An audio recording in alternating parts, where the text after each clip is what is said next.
sizameni ukwenza ngokuhle sizaziphilela lo mhlaba. Make sizameni ukwenza ngokuhle sizaziphilela lo mhlaba. Okay, everyone take their seats. We're about to begin the proceedings, God willing. So, no? God willing. Are you okay? We're going to begin proceedings. Okay. Willing, whatever it is. Okay.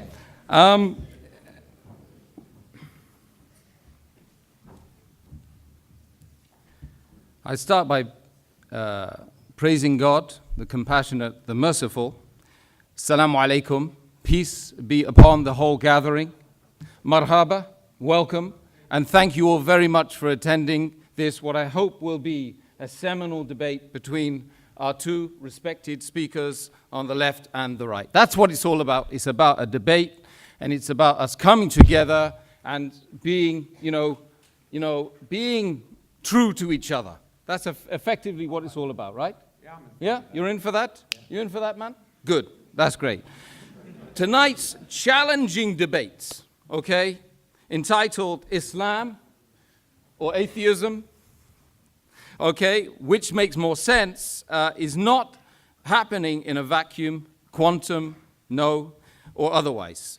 It's taking place within the context of a world full of human beings looking for answers, in a world seemingly full of Western promise, a world full of information fueled by the IT age. However, IT and we seem to have failed to adequately answer the most fundamental of questions about life, our existence itself, which is, of course, the main core area that we're going to be addressing tonight in this auditorium in London here tonight. I remember, spending a large part of my life asking myself, why am I here? Who created me?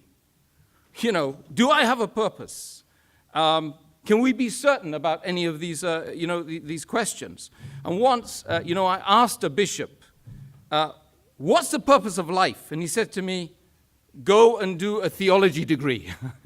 Right, I'm not telling you to go and do a theology degree. I'm asking you to sit here in a debate for 2 hours with my two honorable guests over here. Was asking a bishop. Yeah, well, I'll ask you later. Well, of course. He didn't know the answer, by the way. Right. That's another issue. But what, of course, we can do to inform our decisions about this debate tonight is to use our reasoning, to use our minds, to use our intellect, and really for us to have an open mindset. Muslim, non-Muslim, Christian, whatever you are, whatever you believe in, we should have an open mindset and really go at this with sincerity. That's really, I'm just asking I'm asking myself first and foremost, right? Because that's tough being an ex-Irish Catholic. Yes, yeah. I didn't think the Catholic Church allowed divorce. Oh, well, that's another story. This evening, two major belief systems, if you like, who lay claim to the truth are going head to head. No matter which side of the fence that you tend to reside on, okay, by the end of the night, that you will be better informed about atheism and about Islam. Hopefully, the world perspectives, the world view of Islam and atheism. That's what it's really all about. Tonight, how's it gonna hang? Right. Well, we're going to have 25 minutes allotted for both speakers, although I'm told that that's going to change as well. Yeah. Okay? And then followed by a further 10 minutes of, coming back, and then another 3 minutes of coming back, although that might change, Professor, right? And after that, there will be, crossfire, and there's going to be no heavy arms to be utilized in this section, both of you, okay? Although I understand the tongue is a lot more vicious than nuclear weapons.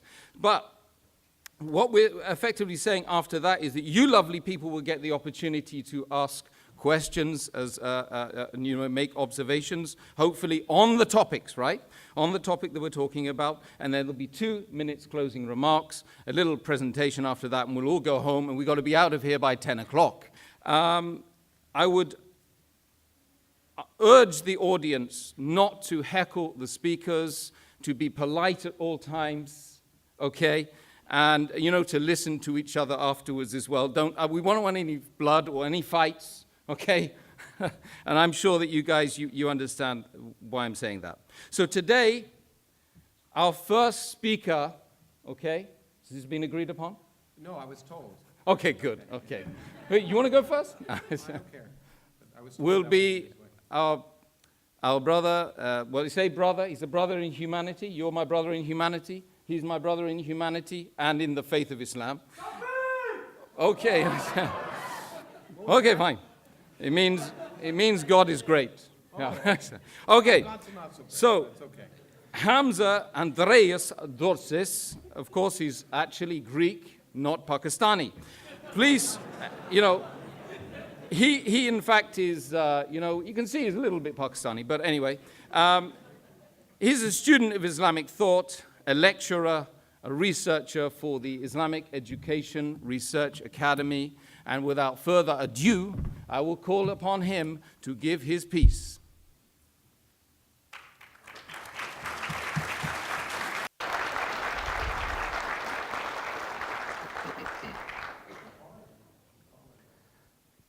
إن الحمد لله والصلاة والسلام على رسول الله. To proceed, respected Professor Krauss, guests, brothers and sisters, friends, relatives, I greet you with the warmest Islamic greetings of peace. Assalamu alaikum wa rahmatullahi wa barakatuhu. Which basically means, may the peace and blessings of God be upon you all. Today's question, Islam or atheism, which makes more sense?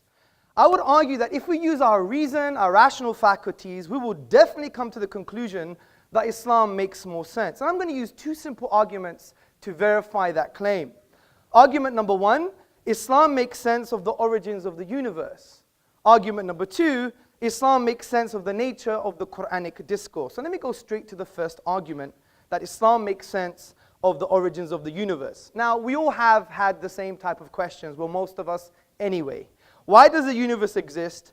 Why is there something rather than nothing? And in response to that question, the grandfather of neo-atheism, Bertrand Russell, said, the universe is just there, and that's all. It's a brute fact. Even in Islamic history, as early as the 8th century, we had philosophical naturalists known as the Dahriya. They held similar views. Now, the implications of these historical opinions is that the universe is eternal. And if the universe is eternal, it implies there is an infinite past. But the question is, can we have an infinite past? Does the infinite make sense in the real world? Now, the assertion that the universe has an infinite past is absolutely irrational. This is because the quantifiable infinite cannot exist in the real world, something our beloved Professor Krauss has also suggested in his book, A Universe from Nothing, on page 71.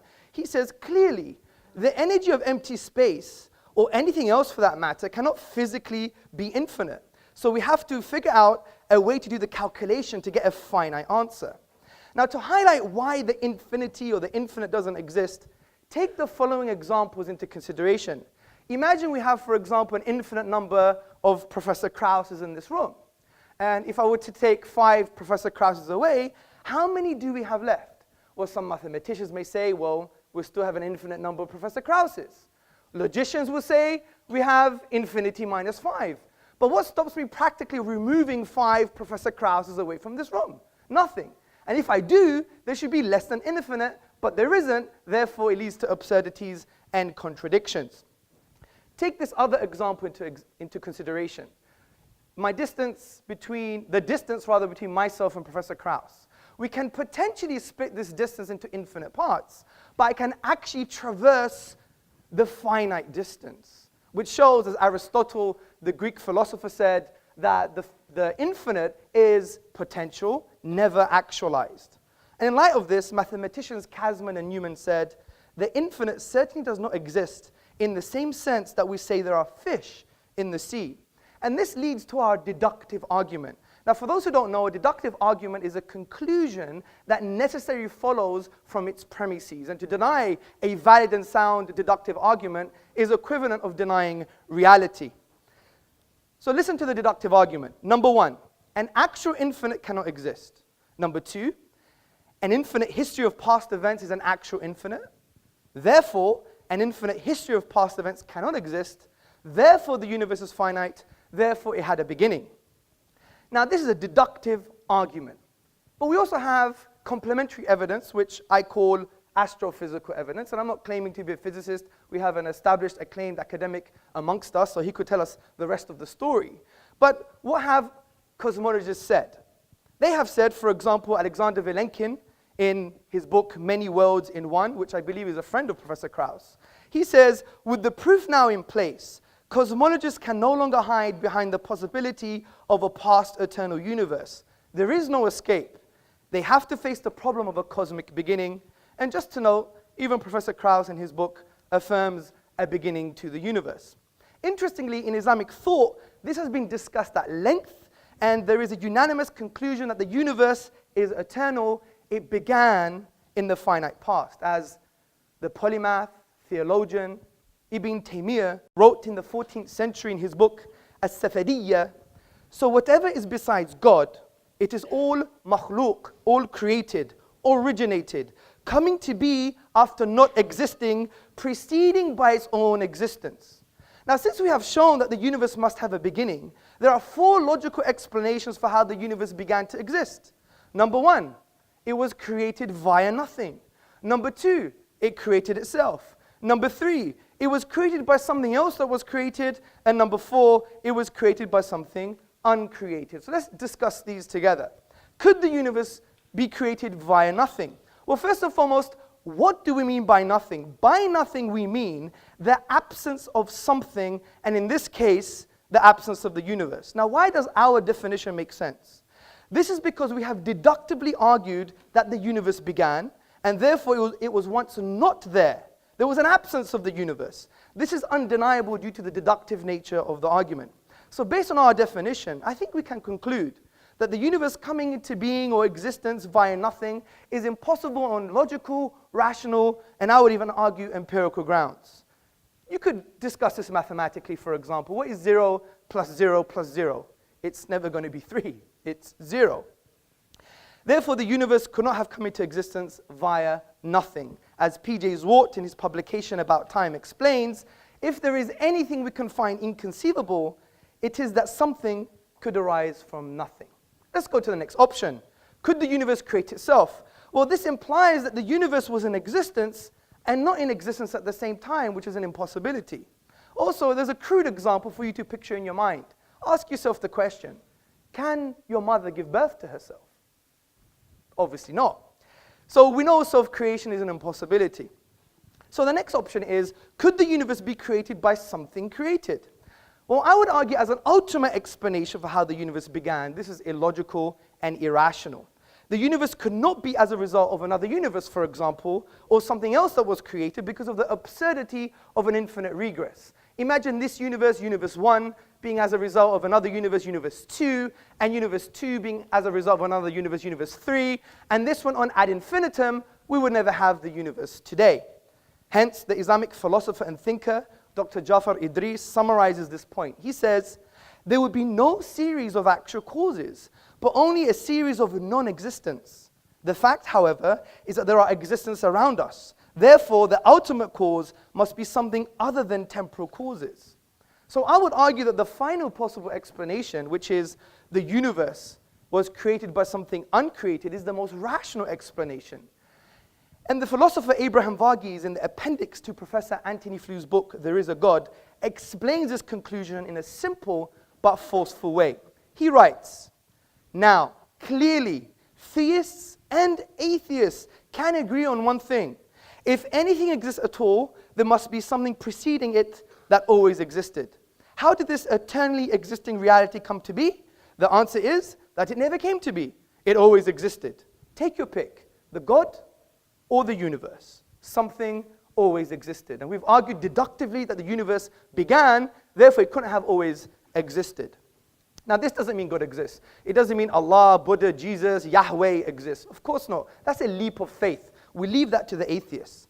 The point I'm trying to make here is that if we continue with our rational argumentation, using our aql meaning intellect in the Arabic language, as the Quranic discourse says, أَفَلَا تَعْقِلُونَ, do you not use your brains? If we continue using our brains, our mind, we will conclude something quite profound. Number one, that this uncreated creator must be eternal by definition because he's uncreated.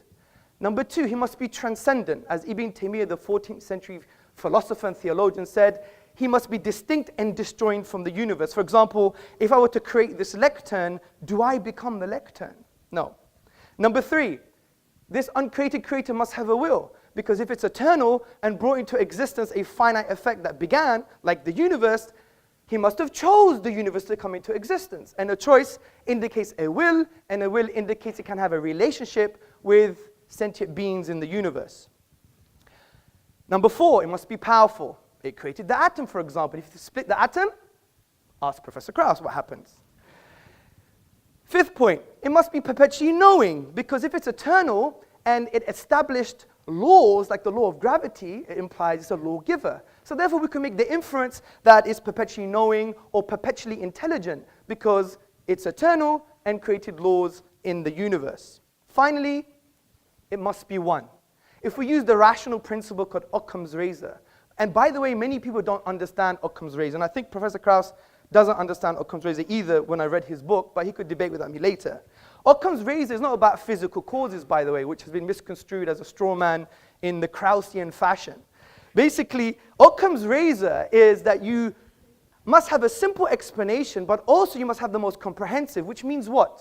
It actually means that it has to have greater explanatory scope and explanatory power, because it can be complex, because it may deal with most of the questions.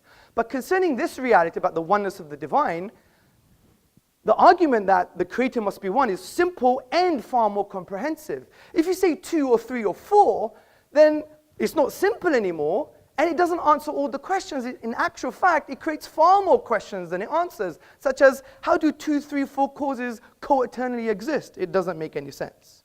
So I think we've concluded what the Quran concluded 1400 years ago, that there is a creator, he's one, he's unique, and he's transcendent. As the Quran says in the 112th chapter, say, he is God, the one, the unique, God, the eternal, absolute. He begets not, nor is he begotten, and there is nothing like unto him. Now, before I move on to my next argument, I really want to have a nuanced discussion, a very nuanced discussion, which means if someone offers to talk to you, you have to talk to them back. And I wasn't offended, but I found it slightly childish when I asked someone in this room for us to have a chat, and he wouldn't have a chat with me, which I think is not very nice. But that's another story. And I want to do with some contention so we transcend this kind of what I would call atheist cliches. So what's the first atheist cliche? The first atheist cliche, I call it the Professor Krauss nothing cliche. And if you read his book, you will see that Professor Krauss was a highly acclaimed academic. I mean, I am nothing compared to him. That's true. He's right. 1 second. By the way, him making a statement is not an argument. I don't know why you're clapping like someone who's obedient slave. 1 point. Please, I have a time to keep. So, in his book, which I really like his book, I like his style, I like his rhetoric, he wrote in his book, A Universe from Nothing, he said that nothing is nothing with italics. And essentially what he's trying to say, he's trying to change the label nothing, which in the English language is a universal negation. But he's saying nothing is actually something, which is a quantum reality. Now this is quite bizarre. And that's why you have to study philosophy, because you need to make conceptual distinctions. For example, imagine I was in the hallway and I said, I met nobody, and they gave me directions to this room. Or imagine if I said, for example, yesterday my wife made a great lunch, and it was nothing. Nothing tastes great with a bit of whipped cream. I mean, does this make any sense? And Professor Krauss' use of nothing is actually something. He also says in his book in page 80, our universe will then returning to the quantum haze from which our own existence may have begun. And his own friend, Alexander Vilenkin, said recently, vacuum is very different from nothing. It's a physical object. But this is irrelevant almost, because even Krauss admits in his book that these are speculative and inconclusive conclusions. Because he says, I stress the word could here, because we may never have enough empirical information to resolve this question unambiguously. So I do respect what he's trying to do, but you would never take an inductive argument over a deductive one. Only someone intellectually challenged would do that, in my humble opinion. The second contention is that things can come into being without any cause. You have a quantum vacuum, a quantum reality, and there are some subatomic events that appear without no causes.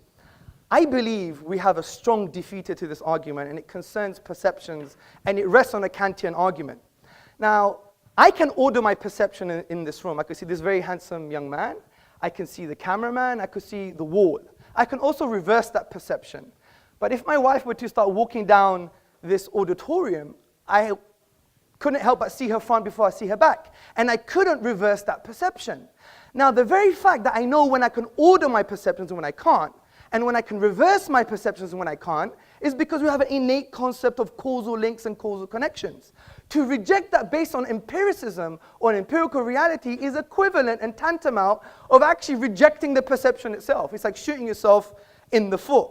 This is why the philosopher John Cottingham in his book Rationalism said, but on Kant's argument, we will not be able to recognize the event in the first place unless there were a rule that makes it necessary that the order of our perception should be thus and not otherwise. In short, the very experience of an external event already presupposes an understanding of causal necessity. So these are the cliches. Let's go to the next argument, which is the nature of the Quran. Now, the Quranic discourse has been described by Eastern and Western scholars as an intrusive and imposing text, which seeks to intrude into the inner dimensions of man. Now, this imposition is positive as the Quran seeks to positively engage with your intellect and with your psychological disposition. And the way the Quran achieves this is by asking questions. وَفِي أَنفُسِكُمْ أَفَلَا تُبْصِرُونَ. And in themselves, do they not see? Talks about the physiological reality, the psychological reality, even referring to things like consciousness. This is why Professor of Philosophy Shabir Akhtar, in his book, The Quran and the Secular Mind, A Philosophy of Islam, he describes what the Quran is trying to say with these verses. He says, nature's flawless harmonies and the delights and liabilities of our human environment, with its diverse and delicate relationships, are invested with religious significance. Created nature is a cryptogram of a reality which transcends it. Nature is a text to be deciphered, evidences accumulating in the material and social worlds and in the horizons jointly point to a hidden immaterial order. You may think this is quite interesting for a 7th century book, but the Quran goes even further than this. It produces an intellectual challenge for the whole of mankind. The Quran says, وَإِن كُنْتُمْ فِي رَيْبٍ مِّمَّا نَزَلْنَا عَلَىٰ عَبْدِنَا فَأْتُوا بِسُورَةٍ مِّن مِّثْلِهِ وَادْعُوا شُهَدَاءَكُم مِّن دُونِ اللَّهِ إِن كُنتُمْ صَادِقِينَ. And if you are in doubt, talking to Krauss, talking to me, talking to everybody, if you doubt this book, which we have sent down to our servant, referring to the Prophet Muhammad sallallahu alaihi wasallam, upon whom be peace, then bring one chapter like it and call on your witnesses and supporters besides God, in kuntum sadiqeen, if you're truthful in this claim. Now, this verse is a basis for an array of arguments in the Quranic discourse, and we don't have time to talk about all the arguments. Historical argument, sociological argument, and a whole array of intellectual responses. But one I want to talk about is called the inimitability and the uniqueness concerning the Arabic language in the Quranic discourse, which Islamic theologians and thinkers argue that it is a miracle. Now, before I get into that, we have to now discuss what is a miracle. We have to define what a miracle is. Now, the word itself linguistically comes from the Latin word miraculum, meaning something wonderful. And the traditional Western philosophical definition of a miracle, as summarized by David Hume in his An Inquiry Concerning Human Understanding, he says it's a transgression of natural law. We don't agree with that definition. Because what are natural laws? Natural laws are just inductive generalizations of patterns we perceive in the universe. If something changes from the pattern or is different, then maybe it's part of the pattern. It's just based on induction. What the profound Islamic theologians and thinkers have done, they've redefined what a miracle is based on the Quranic discourse. And they have said that a miracle is an event that lies outside the productive capacity of nature, which means when you go to the nature of the event, you exhaust all possible naturalistic explanations.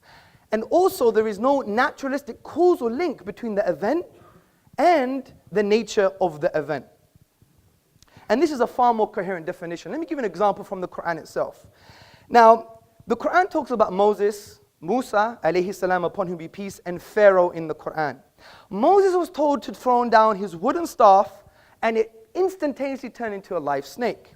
Now, this miraculous event, the snake, lies outside the productive capacity of the nature of the event, the wooden staff.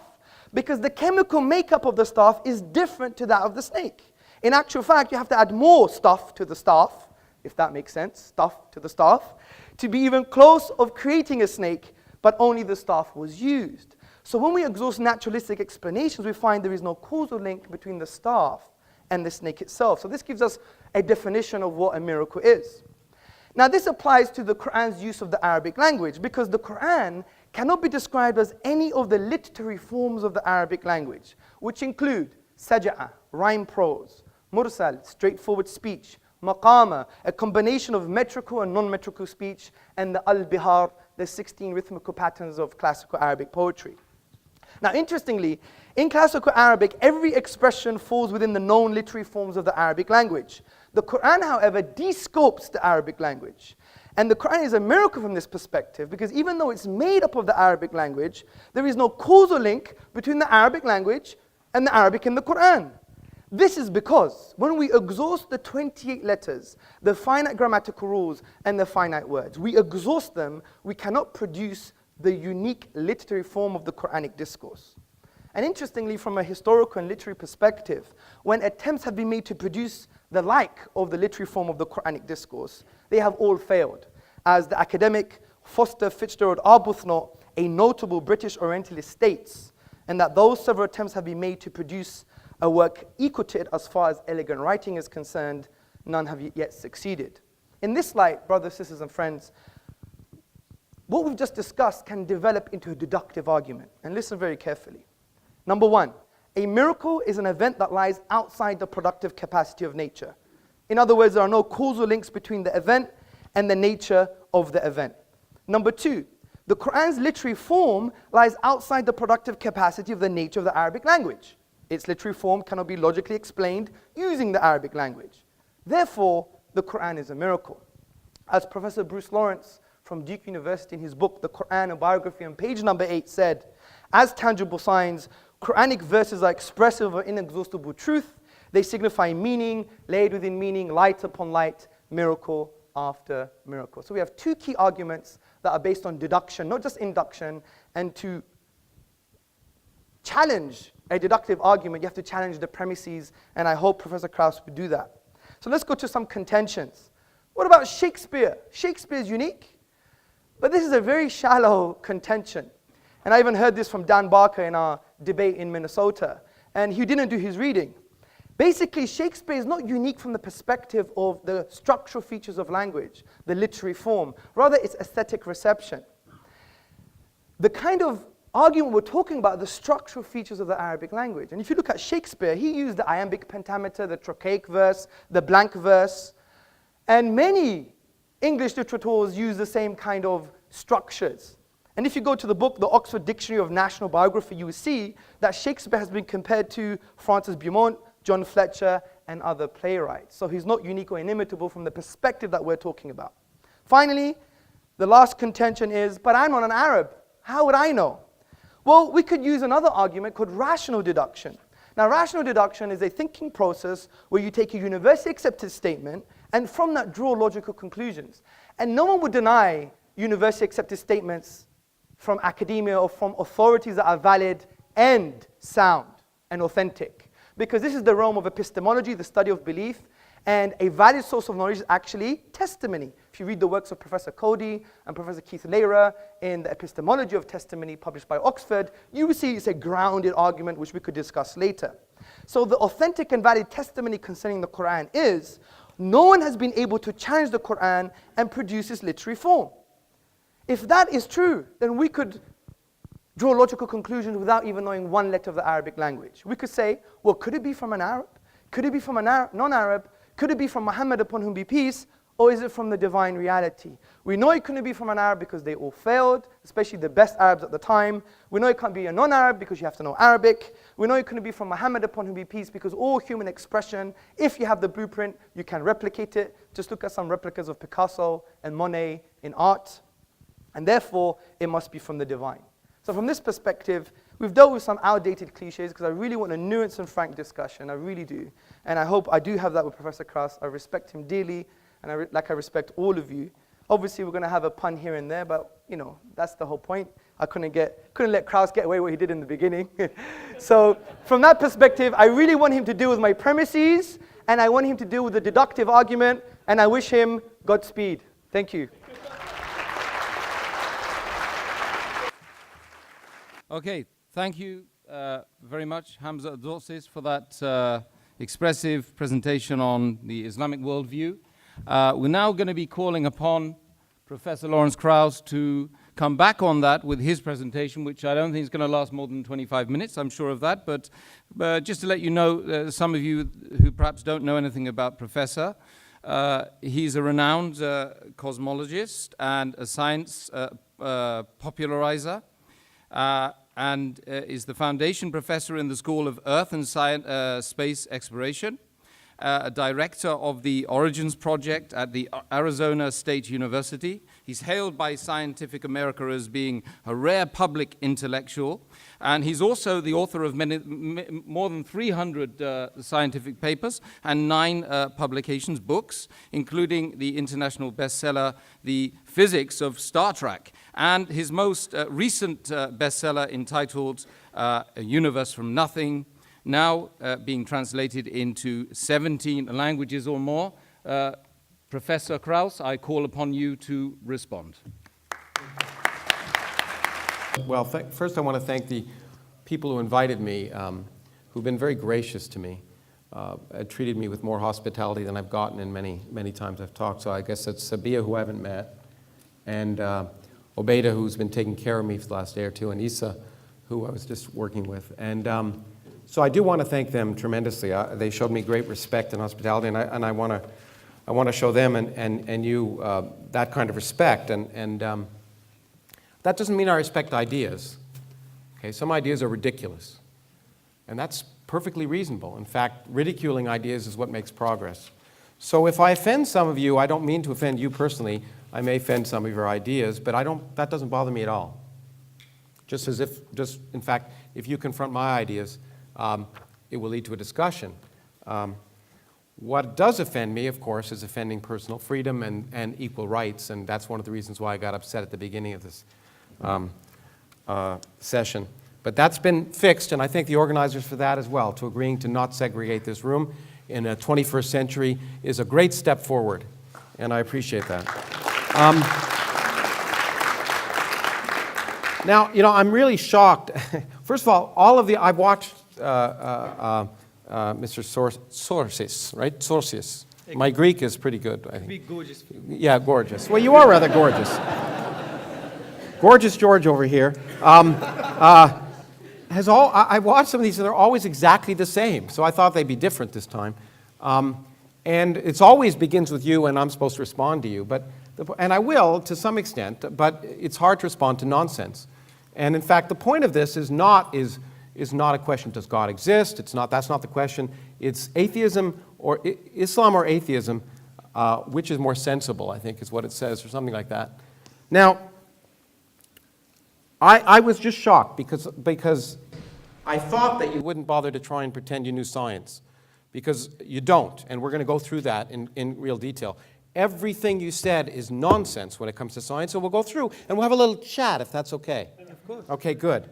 And so I found it remarkable that you began with that kind of nonsense, and we'll continue from that.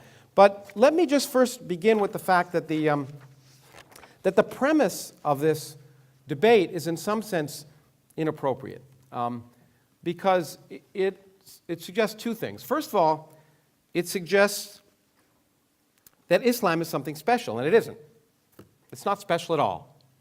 It's one of 1,000 religions or more that have existed since the dawn of humanity, all of which claim divine revelation, all of which claim perfection, all of which proclaim infinite knowledge, uniqueness, beauty, etc. So Islam is just a religion like any other religion.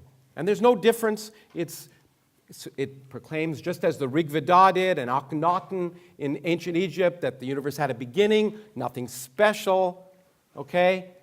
There's absolutely nothing special. So the question is, Islam as one of 1,000 religions, all of which make the same claims, but mutually inconsistent ones. So one of the things we know is, of these 1,000 religions, they all make mutually inconsistent claims, so they can't all be correct. In fact, at best, one of them can be correct, because they're not consistent with each other. So that means a priori, just a priori, and I know like that, you like that term instead of a posteriori. I've heard you say that. A priori, Islam has a probability of 0.1% of being correct, because it's just one of 1,000 religions, and one of them at most is correct. But since they all make the same claims, it's probable that none of them are correct. So treating Islam specially is inappropriate. Then atheism is somehow, as has been described, speaker, a belief system. It's not a belief system like Islam or Judaism or Christianity or the Norse myths or Zeus or Thor or any of the other myths that have been created throughout human history.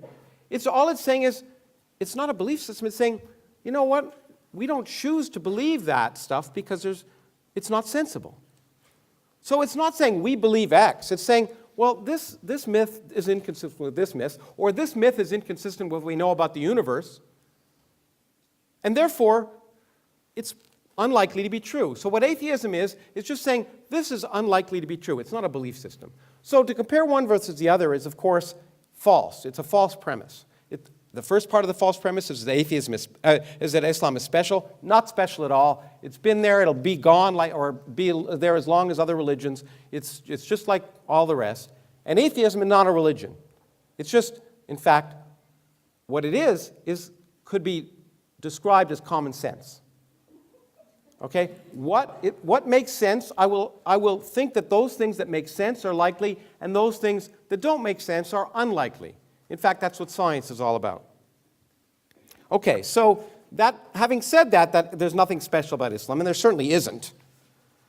I'm going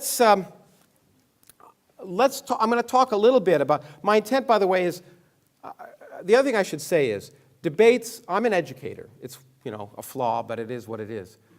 That means I believe in actually trying to illuminate ideas and lead to discussion, critical thinking, and eventually learning things and increase in knowledge.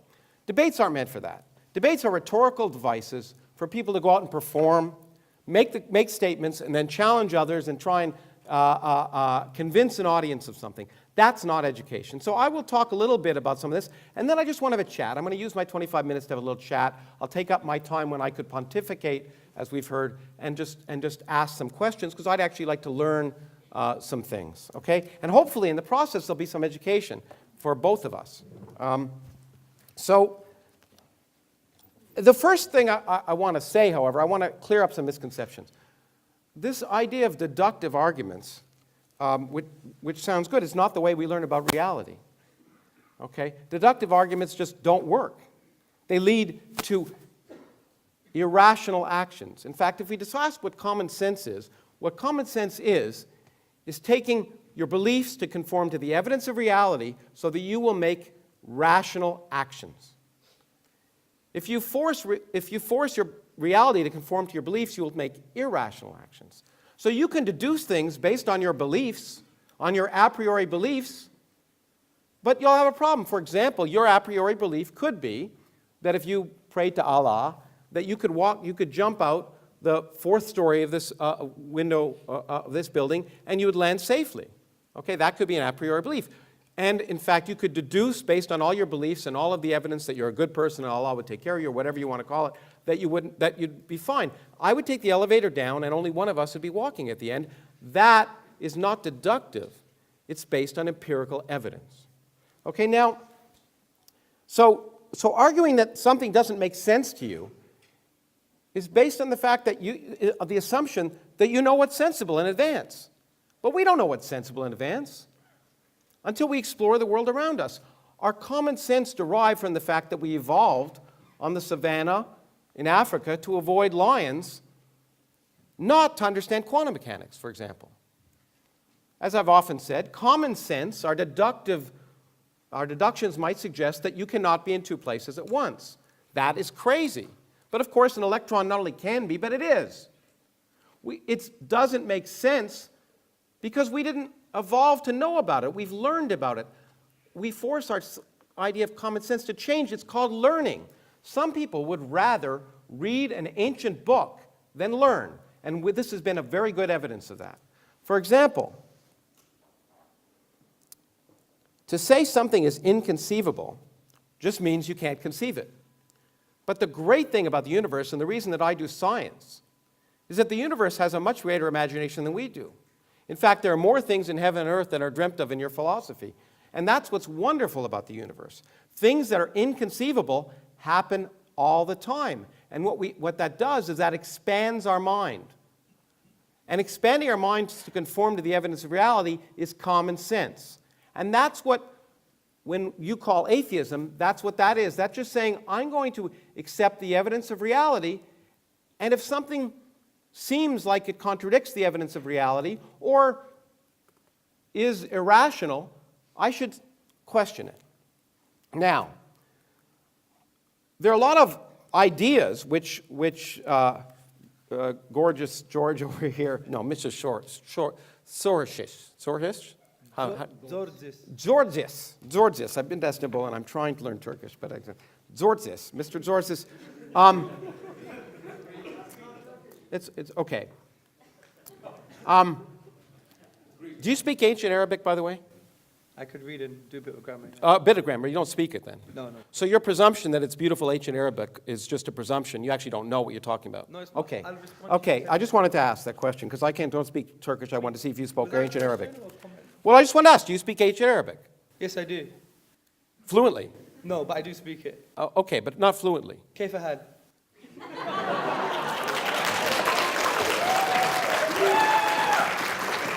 Well, you know what? There's a real language that you don't speak. It's called the language of mathematics. So let's talk about that. Let's talk about this nonsense about infinity. Let's take something physical. Let's draw a circle and draw a diameter. What's the ratio of the distance of the circle to the diameter? Do you know? You're the teacher. Do you know? You're the teacher. I know. I'm asking you a question. I want to have a chat. I don't know anything. Well, you've demonstrated that, but you ever heard of pi?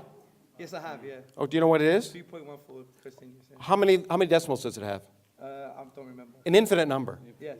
Okay, so the physical distance of the ratio of a diameter of a circle to its circumference is an infinite number. Yes. What do you know? Now, when we talk about, what's amazing to me is you quoted Aristotle as the basis of science. Of course, Aristotle was the one that told us objects fall in proportion to their weight because he actually didn't do the experiment. He deduced it based on what he wanted. Galileo, of course, did the experiment, right? And we know, let's do the experiment here in front of you. So I'm going to take this object and this object. Yes. Aristotle would tell me which would fall first. Will you tell me which would fall first? Guess, okay. If you don't know. The book. Okay, look, you were right. Great. Okay, good. Why? Because there's resistance. Resistance to what? To the paper, right? Okay, exactly. Aristotle didn't know that. Yes, he didn't. Okay. Aristotle also claimed that infinity was impossible because indeed, as you pointed out, the distance from you to me could be divided into a half, and then a quarter, and then an eighth, and then a 16th, and that's an infinite thing. It makes it impossible. Yes. Well, the thing that Aristotle didn't know how to do, and you don't know how to do, is to sum an infinite series. 1 plus a half plus a quarter plus an eighth plus a 16th adds up to 2. Yes. Okay, so that kind of argument that infinity is impossible, it just doesn't make sense mathematically. Infinities do occur. Now, it is true in my book that I said infinite density or infinite energy is a concept that appears to be in contradiction with the evidence of physics. But that doesn't apply. All infinities are impossible. In fact, space could be infinitely large. There's no presumption that space isn't infinitely large. It could be. What we now know about physics suggests it probably isn't, but there's no law of physics that says space can't be infinitely large. So this notion that you deduce that infinity is impossible because you don't like it is just not the way the world works. Because infinities happen all the time, whether you like them or not. Not only that, it doesn't lead to irrational actions. Mathematicians have a way of dealing with infinity. We can add infinities. We can take numbers and an infinite series that, for example, the series 1 plus 2 plus 3 plus 4 plus 5 plus 6 plus 7 to infinity actually has, in mathematical terms, can have a finite sum. It's minus 1/12, if you wanted to know. Okay? It may not seem logical to you. It may seem inconceivable to you that the sum of a series of positive terms, each of which is bigger than 1/12, could end up being minus 1/12. But the fact that it's inconceivable to you just means you're ignorant. Thank you. Okay. Now, this idea that Occam's razor suggests, first of all, Occam's razor is not a principle of science. Okay, it's a nice idea that you should try for the simplest answer to any question, and physicists try and use that. Sometimes the simplest answer doesn't work. In genomics, for example, it'd be nice if every gene, in fact, you talked about more than one cause for an effect. It'd be nice if every disease was caused by a single gene. One of the reasons that genomics is so difficult is we've discovered there's a complex interaction of genes, so that in fact, that there are many separate causes of most diseases. There are very few diseases that have a single cause. But in fact, you know what is simpler than the number 1? The number 0. 0 is a much simpler reason that there's no cause. Okay, so if you really wanted to apply Occam's razor, in fact, you'd apply no causes. Now, you also use the term causality, which is a term I understand. You didn't define it. Do you want to define it? I may do. Well, why don't you do it now? I don't want to give you that favor. Oh, I thought we were going to have a chat. Yeah, but I want to have a chat, not a chat. So it's less rhetoric, more connection. No, let's have a chat. No, I think we talk about rhetoric. We were talking about the lecture you just gave. I want to have a chat. I'm asking you a question. Do you know what causality means? You use the term. Yes. Okay. Well, if you use a term, you should know what it means. yes, Okay, I have you my use it. definition. I have my definition. Okay. Well, I'll define, and that's cause precedes effects. Does that sound good? No, that's a wrong definition. In my Okay. opinion. Well, I'd like to learn what it is. Well, for example, there's an interesting book about the quantum physics and causality. And the philosophers and philosophers of science and scientists have disagreed on a specific definition. So they've reduced back to a fundamental definition. Do you want to have a chat Yeah, or okay, a chat? good. You quoted a book on physics. Yeah, I haven't finished yet. Physicists don't disagree about the definition of causality. Have you presumed your results here? Do you No. really want to connect with me as a human being? No, But you've asked me a question, you're answering it for me? I mean, come on. You quoted physicists. Go on. I said scientists. Okay. Now, which is the same, I agree. Now, so from my limited knowledge, and I do believe it is limited, of course, is that the agreement has been on something which produces an effect, which includes, therefore, you can have something called asymmetric spontaneous causality, where the cause exists prior causally, but not prior temporally. So there is a whole range. What's prior causally, not prior temporally? Prior causally means that there is I'll give you an example. The Kantian example was you have an infinite ball that's on an infinite pillow. Now, they both, time doesn't exist here, but you're not going to say the indentation is not as a result of the ball. So there is a causal dependency there, and time is out of the window. So we could discuss causality until the cows come home, but it's not as simple as what you're trying to say in terms of that. It doesn't presume temporality, do you see? Well, I think it does. I think, again, if you think carefully about what you just did, Okay. the ball doesn't create an indent in a pillow. And by the way, you used infinite. I thought we weren't allowed infinite. But anyway. It was an example. Yeah, well, it's an example of a physical example, which you said doesn't exist if it's infinite. But it doesn't matter what's infinite. A pillow here, a finite pillow and a finite ball. Yes. Okay? There's an indent. Of course there is. Yeah. Okay, was the ball there or not? Well, my example wasn't based on finitude. It was based on they're both infinite. Well, but if the ball isn't on the pillow, it doesn't create an indent, right? Yeah, of course. Yeah. Okay, so it had to be. So was it put on the pillow or not? Well, that's irrelevant. You're damning the well, example. then you're That's a logical fallacy. No. Get the point I'm trying to The point say. is that the physical causes have physical effects. So either the ball is on the pillow or not. Now the point about causality is that the interesting aspect of it is that's an interesting physical question. But what if there's no before? Let's take, you talked about the cosmology. So let's take general relativity, whose equations I'm sure you don't know. And I said I take it don't back know to the anything. beginning. Oh, you made it very clear that the beginning of the universe is very important. You deduced it, but in fact, deduction doesn't matter. The point is, the universe, our visible universe, did have a beginning because we can measure it. Whether we liked it or not, or whether we think it's sensible or not, it actually did have a beginning, a cause not, a factor not in dispute. Our universe had a beginning. Now, however, the laws of physics tell us, right now, if we extrapolate back to the beginning, that that if we took it at face value, that time didn't exist before t equals 0. So if time doesn't exist at all, the sense of cause doesn't even make sense. And this is the key point. In science, we have to realize that our common sense notions sometimes go out the window. When we observe effects, they have causes. But at the beginning of time, when time itself may have come into existence, then that question becomes a bad question. Philosophers can debate it, people can write it down, but it doesn't matter. Now, the other thing I will say is you've somehow talked to me about the fact that the Quran as a literary document is different than other literary documents. And you've given some arguments, and I understand. What I actually did this the other day because I've seen you give this talk a gazillion times. I actually input in a computer a lot of Arabic words and asked them to produce it at random, and I produced 2 sentences from the Quran in 11.6 seconds. My computer speaks neither Arabic nor is Arab, but produced those incredibly divine words. Now, the other question, of course, I would have is, and this is a common sense question, is why did God choose Arabic, or Aramaic, or Greek? I mean, doesn't he speak English? Or the Americans always think he does, which is why they invented the Mormon religion. So the question I want to ask is, what makes sense is to ask not the details of the Quran, which I don't want to dwell on, because it's just one of 1,000 different religions, all of which make the same claims, and all of which, if you look at them a priori, are equally ridiculous from an a priori common sense notion.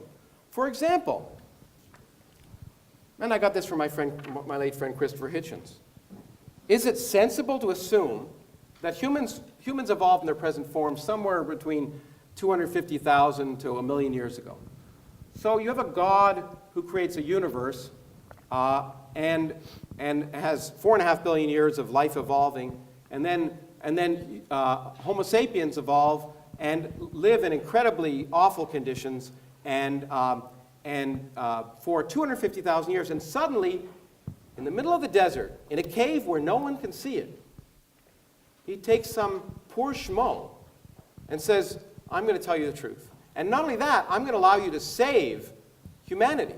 And in fact, if people don't believe you, they're going to go to hell for eternity. And we can talk in great length, in great sadomasochistic length, about the torture they're going to have, and we can all enjoy it.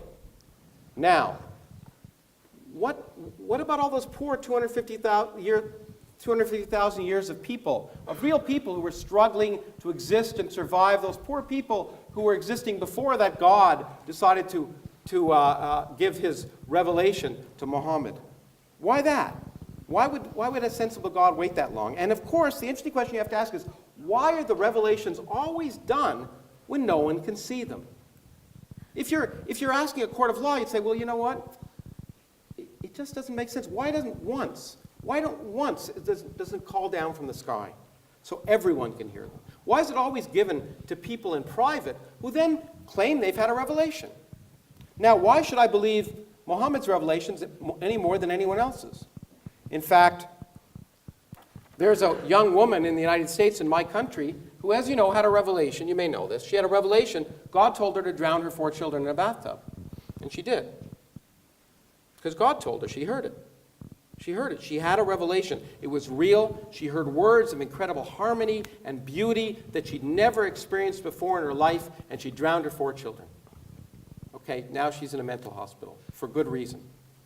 Because there's no evidence, that a sensible person would believe to suggest that God was telling her to drown the 4 children. Now, let me ask you, do you think Sharia law should be instituted? Oh, it depends how you define Sharia law.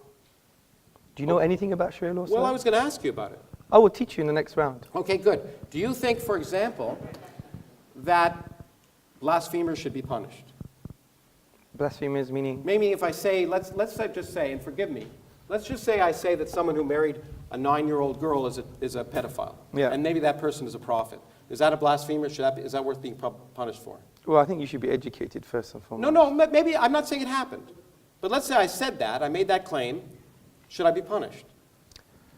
In a court of law with justice, there will be a form of punishment, yes. Okay. So what about if I openly questioned the existence of God? In fact, said openly and preached in a room that there's no God. Is that worth punishment? This is full in our history. We don't have a problem with intellectual debate and dialogue. I Okay. even mentioned the 8th century Dahriya. So if I say that Allah is not God, but Thor is God, and people should worship Thor, and I go and that it's not blasphemous.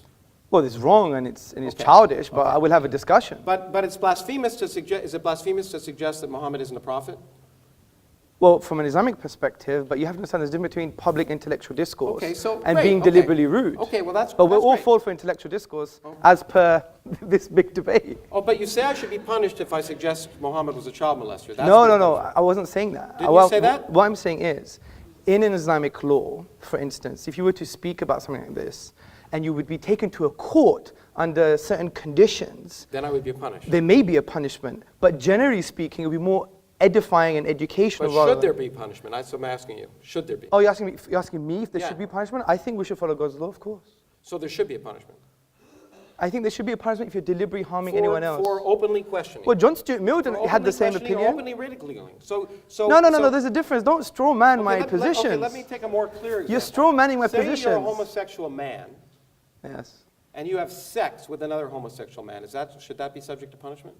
In the private home, it's outside of the Sharia law. If they did it in public, which doesn't even happen where you're from, then there's a different story. What would the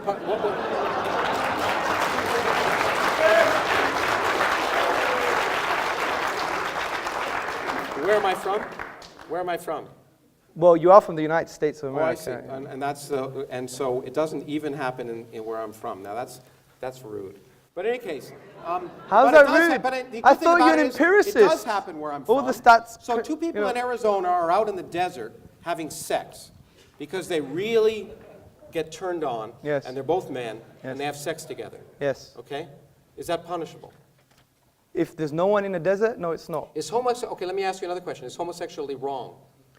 In the Islamic tradition, it's a sin. Okay, now here's an idea of why common sense should tell you that Islam, like many other religions, is not common sense. Because, of course, homosexuality is perfectly natural. In all animal species, almost, it's natural. It occurs with a 10% frequency. Okay? In fact, there are good evolutionary reasons for homosexuality. So in that sense, there's no reason and a fundamental... Why would a God who thought it was a sin make it natural among all species? I don't think the sheep, by the way, which 10% of sheep are long-term homosexual relationships. Okay? Why would a God who thought it was a sin create sheep who don't have a soul, who aren't able to think about it, be homosexual? That's the kind of nonsense that we have to ask, and the only way we can determine if it's nonsense is by looking at the world around us, not by deducing it, not by listening to the words of ignorant individuals and Iron Age peasants who didn't even know the Earth orbited the sun. Wisdom and learning comes from observing the world around us, and we shouldn't take our wisdom from people who didn't even understand the way the world worked. Thank you. How long do you got?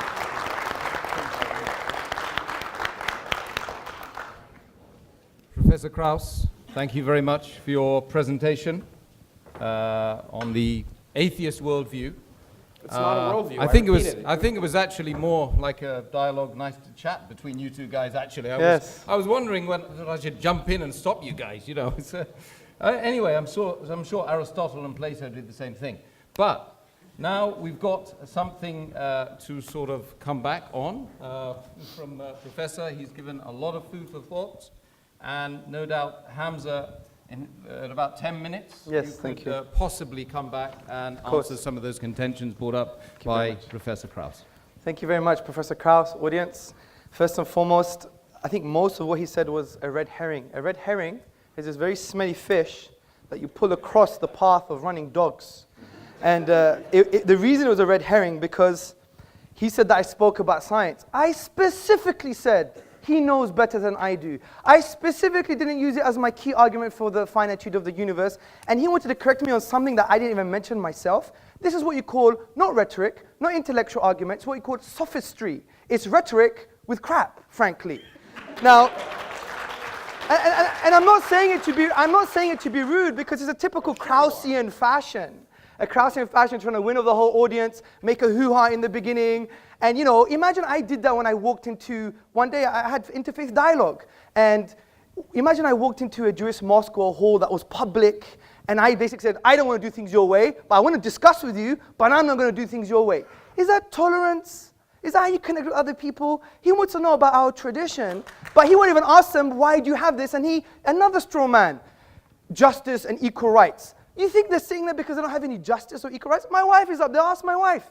What's the matter with you? See, these presumptions from Fox News, you're an academic, but when you talk about Islam, it's based on the Fox News narrative, and I'm going to expose this in a minute. Now, the first point I want to make.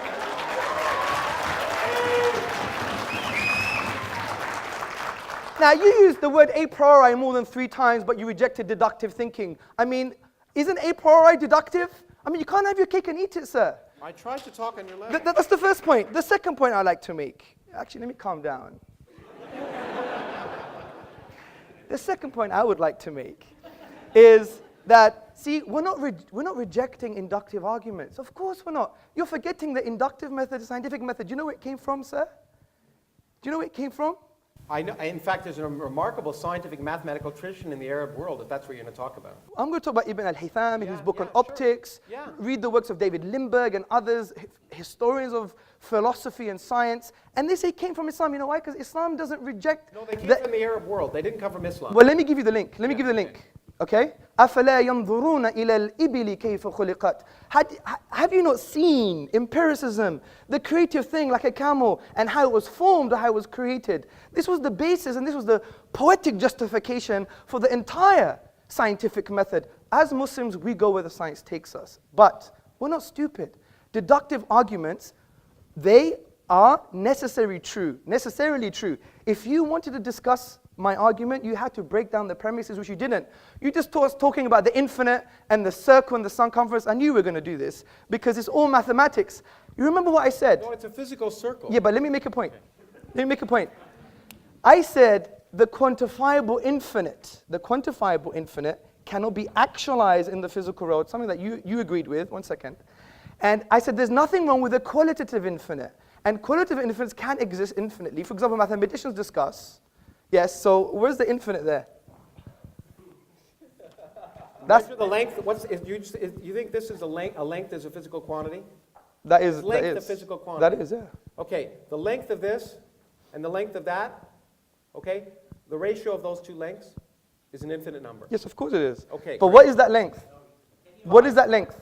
1. This is a length 1. Is 1 Krauss. Okay, can you... These are pi Krauss. 1 second. Can you measure the straight line and can you measure the circumference? Yes or no?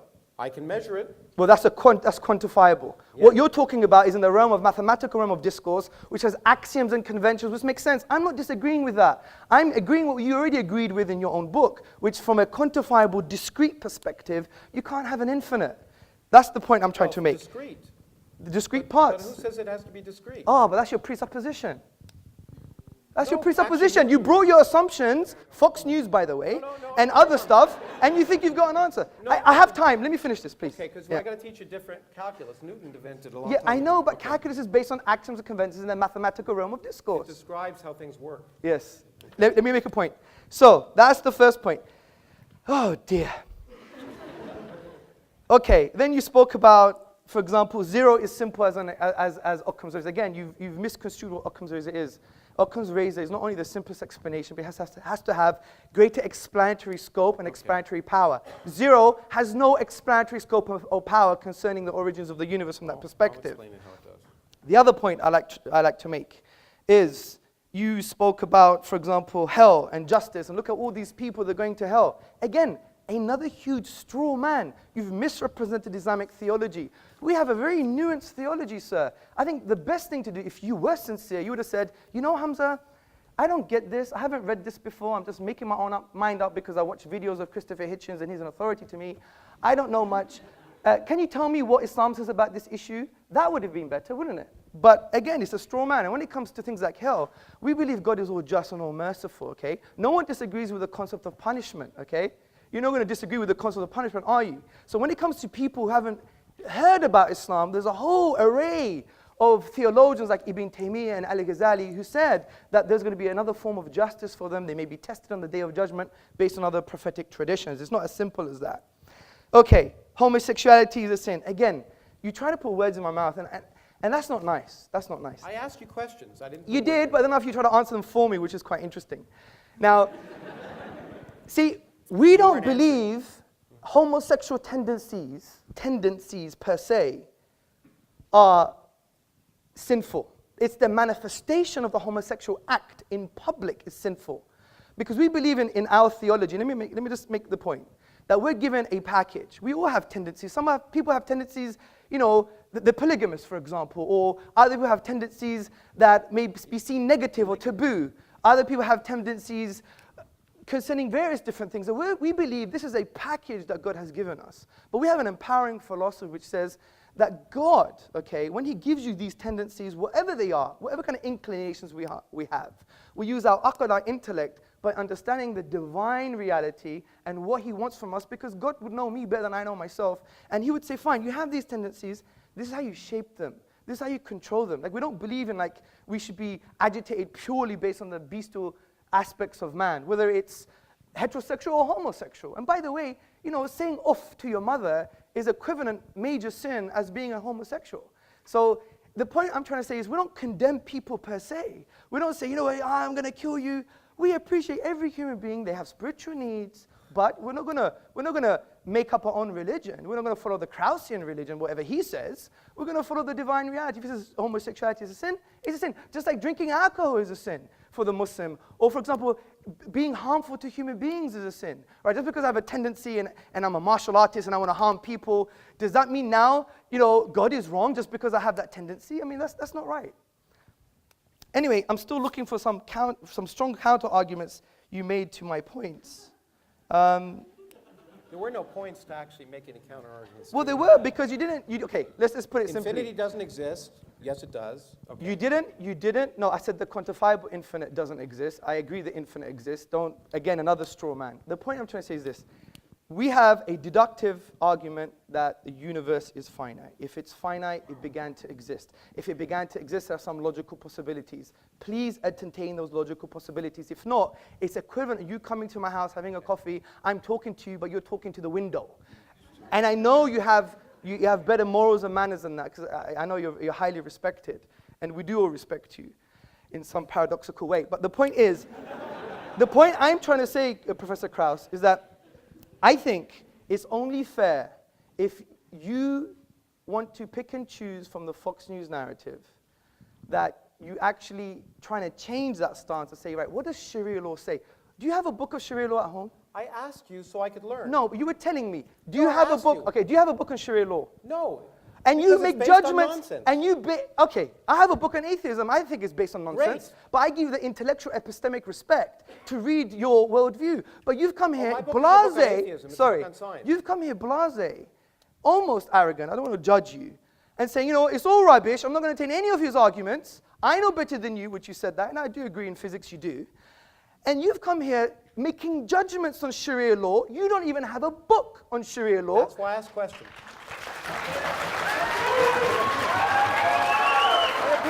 And the point is... Look, I'm sorry, that's why I asked questions. I asked you questions so I could learn. I asked what you thought as someone whose opinions I'm supposed to respect, and I wanted to know. Yes. Did you think it was wrong, and I wanted to know why? There's no sense why homosexuality is wrong. I wanted to know what common sense tells you that homosexuality is wrong, except some self-proclaimed prophet telling you with no evidence. There's a different point. Okay. Okay, let me ask Professor Krauss a question. Why is incest wrong? It's not clear to me that it's wrong. Okay. It's clear to me. There's an evolution. no. Listen to me.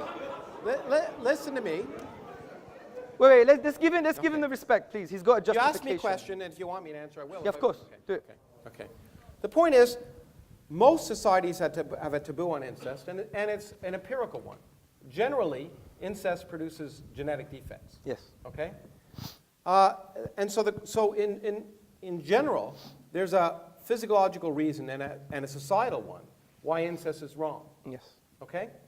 But if you ask me the question, is it, and this is an interesting question, by the way, there's an ingrained incest taboo in almost all societies for that reason. Sure. Because societies want to persist, so it works. But if you ask me a priori, for example, the question, if a brother and a sister loved each other and used contraception, is there something absolutely morally wrong about that?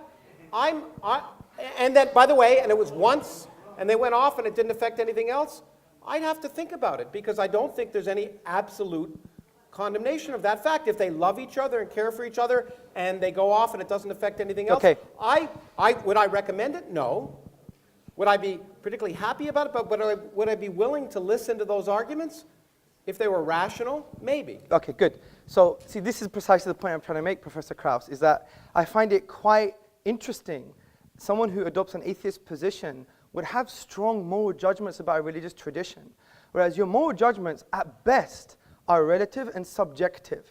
Now, when you look about moral theory, from an Islamic perspective and a religious perspective, you see that objective morals, like even pointing the finger and saying, you know, you're wrong, you're nonsense, Sharia law is backward, these kind of strong emotive things, I think we can only be that emotive and strong in an objective sense if you have God as a grounding for your objective moral values. Because if you take God out of the picture, he's the only concept that transcends human subjectivity. Social pressure, you know that doesn't work. Look what happened in Nazi Germany. You know, for example, evolution makes it end up being ephemeral and empty. If you look at the philosopher of science, Michael Rules, he said, you think loving thy neighbor as thyself is like you're referring above and beyond yourself. But essentially, it has no true meaning. It's just a product of survival and reproduction. So from this perspective, you don't have an ontological grounding for objective moral truths. The best you could do, what a lot of atheists have done, is, well, we believe in moral realism, which is moral truths are just moral truths because they are. Well, Islam just is, and the Prophet Muhammad upon whom he just is, and the Quran just is. That's not an argument.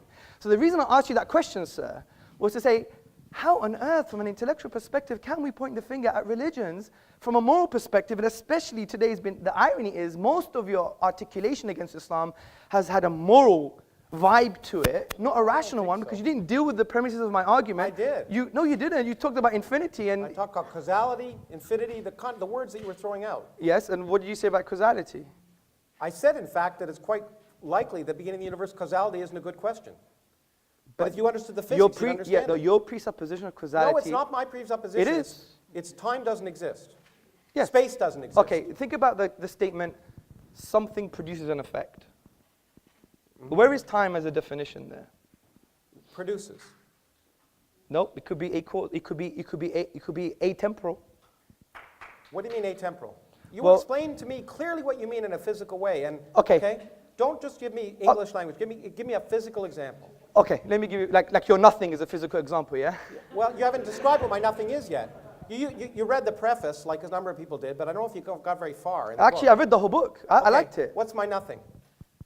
Your nothing is... What is my nothing? Your nothing is quantum. No. It is. No. No space, no time, no laws, no nothing. But that's still a quantum haze. No. That is. No, there's no quantum. There's no universe. There's no universe. Nothing. Zero, zip, nada. So why did you say in your own book then that we will reduce to our own quantum haze? Hamza, can I Yep. interrupt? He took a lot of my time. Yeah. Well, but did you- It's I kind took a lot of of my time dissolving answering my into a question. discussion. So we'll continue the discussion. Oh, we will do. To pontificate. No, of course. Okay. yes. Okay. Thanks very much, Hamza. Please come and sit down, brother.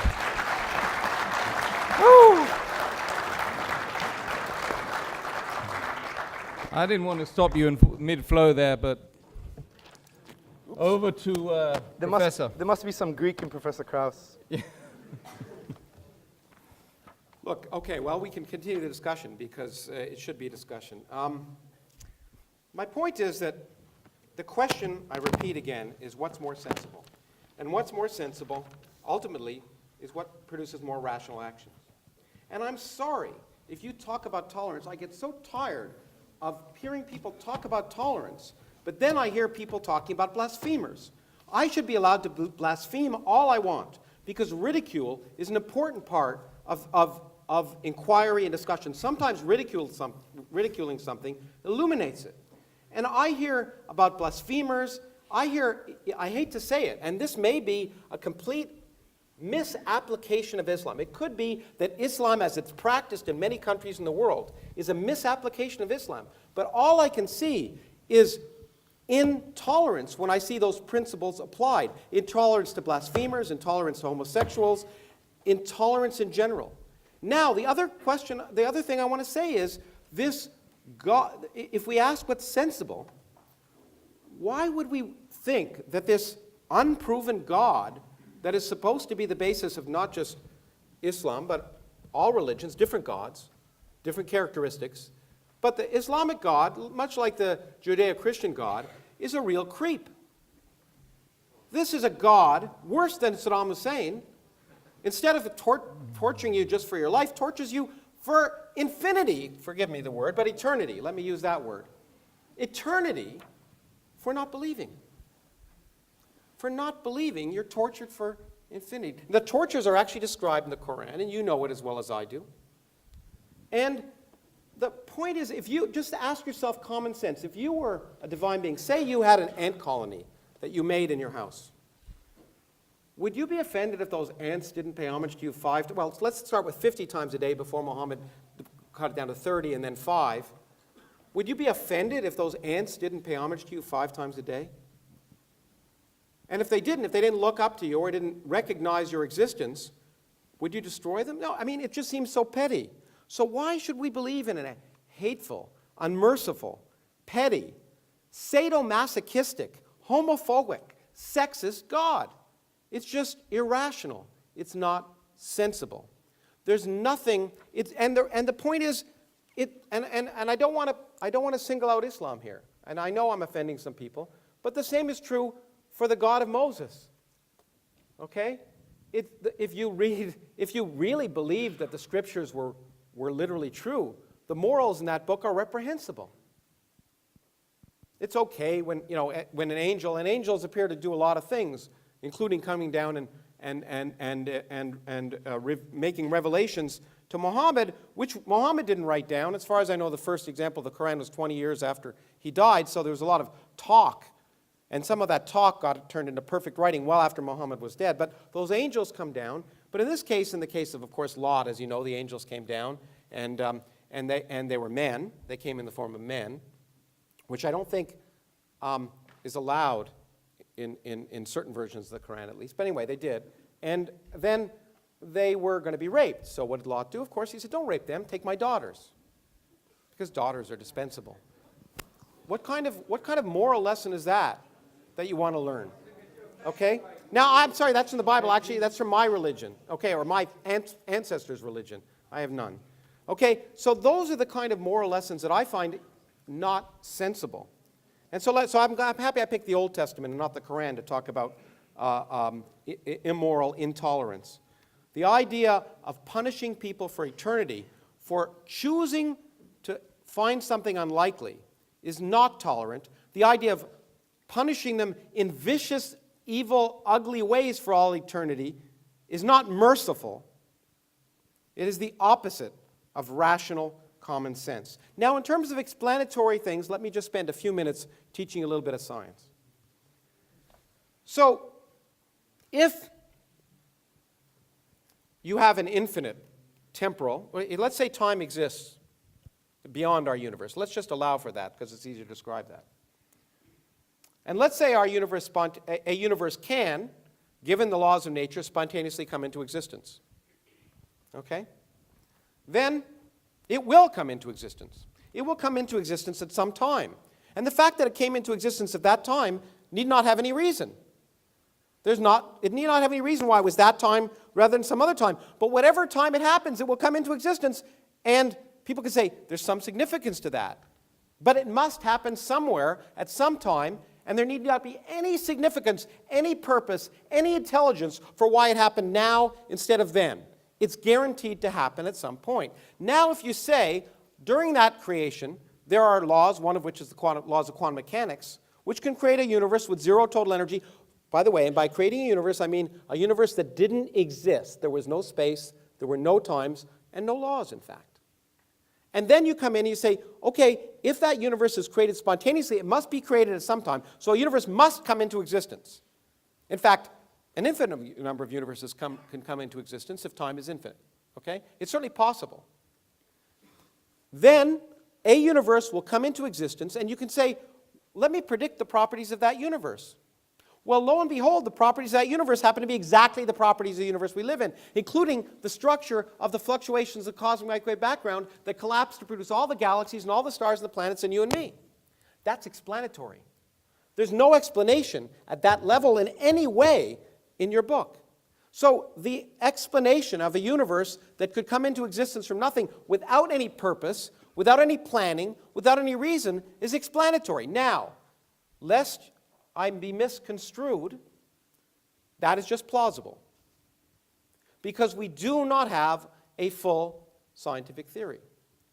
But to make the claim, as I know you've often made, that because that there are certain things we will never understand, is to misunderstand science. There are lots of things we don't understand today, and that's the reason to go out and do science. It's just like Darwin said, he said, in the evolution of species, I'm describing the evolution of species. I'm not describing the origin of life. We'll never understand the origin of life. We'll no sooner understand the origin of life than we understand the origin of matter. Well, of course, he didn't realize that we'd one day understand the origin of matter. Just as I expect in your lifetime and my lifetime, we'll understand the origin of life. We'll understand how chemistry turns into biology. By doing experiments, testing, and not forcing our predilection that it's impossible. I had a debate recently where somebody said, it's impossible for non-life to turn into life. Well, that's a nice statement. It's a nice belief. And it's a belief you can have, but it's a belief that can be wrong. And that's the great thing about science, which you can call atheism if you wish. It's you're willing to change your beliefs. You're not assuming the answers before you ask the question. You're not assuming you know what's divinely right just because you interpret a certain book to mean a certain thing, and someone else may interpret it to mean something else. You will agree there are different interpretations of every book, including the Bible and the Quran. And so to presume that you know divine truth before you've asked the universe is not sensible. And I don't think I'll take any more time. Okay.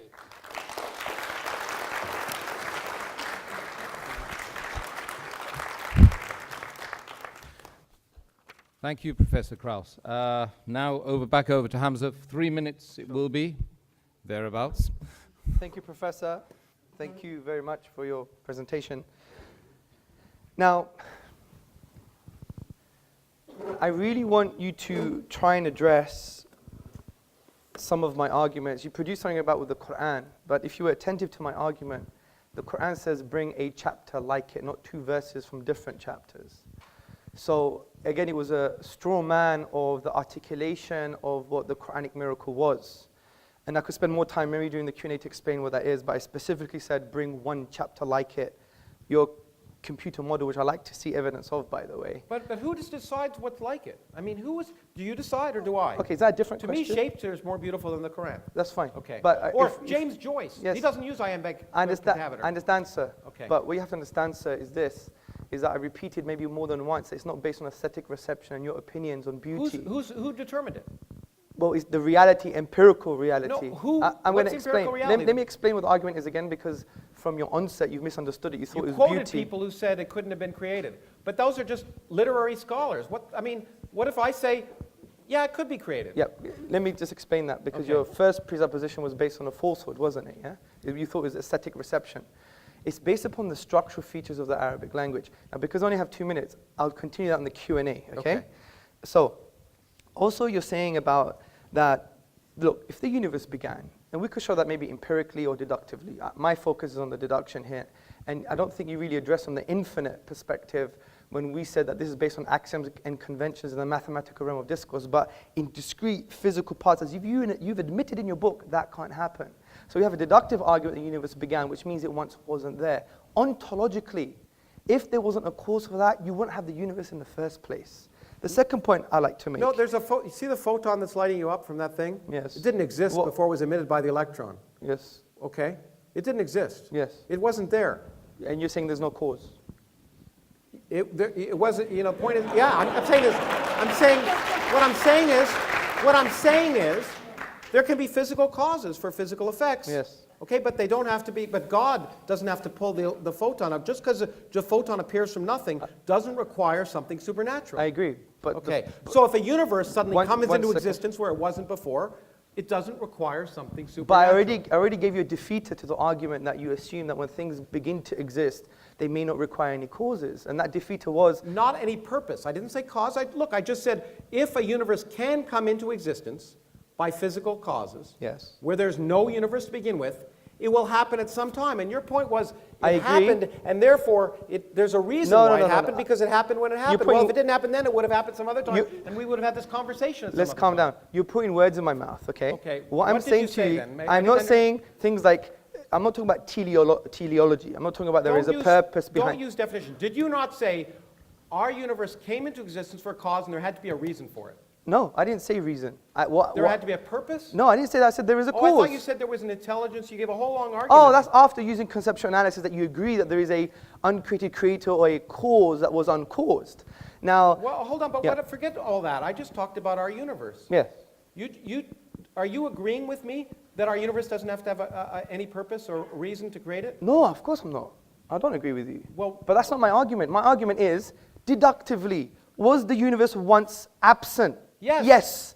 If that's the case, then ontologically, which means the nature and source of reality is that it couldn't have come into being without a cause. Well, okay. First of all, I hope it's that way because that'd be easier to understand. Yes. Okay? It's possible that it's not that way. Okay? So if it has, and you could take this out of my time if you want, I don't give a damn.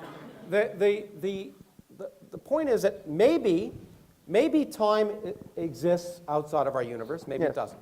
Let's just pretend it does, and then our universe came into existence, and there was a physical cause for that. That's fine, I'm fine with that. I'm fine with our universe coming into existence for physical cause, just like that photon being created.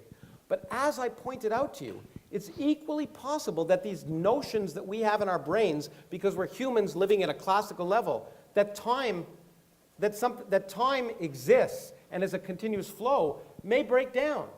And if they break down at t = 0, then any sense of the word cause becomes nonsensical. The word cause is a red herring in your terms. It's not worth discussing. It may not be relevant to the creation of our universe because there may not have been any time before it. And therefore, this notion that every effect has a cause may be irrelevant if there's no time. Now, I don't know if that's the case, but I'm willing to ask the question, and I'm willing to do studies to see if it's reasonable. Yes. I'm not willing to presume the answer before I ask the question. Well, of course, I agree. Okay. But the point is, the presumption here is that you require time, and that there's a specific physical definition for time. Now, Well, the presumption is after t = 0, you require time. That's absolutely true. The presumption that you require time at t = 0, if you took the equations as they're written, No. time would go out the window. I don't have a contention with the physics. That's your job. No, but there's no. Yeah. But if you take it as written, there's no time. The time has no meaning at t = 0. Okay, agreed. Great. According So there's no to the cause. physics, I don't disagree with you. Okay. I highly respect that.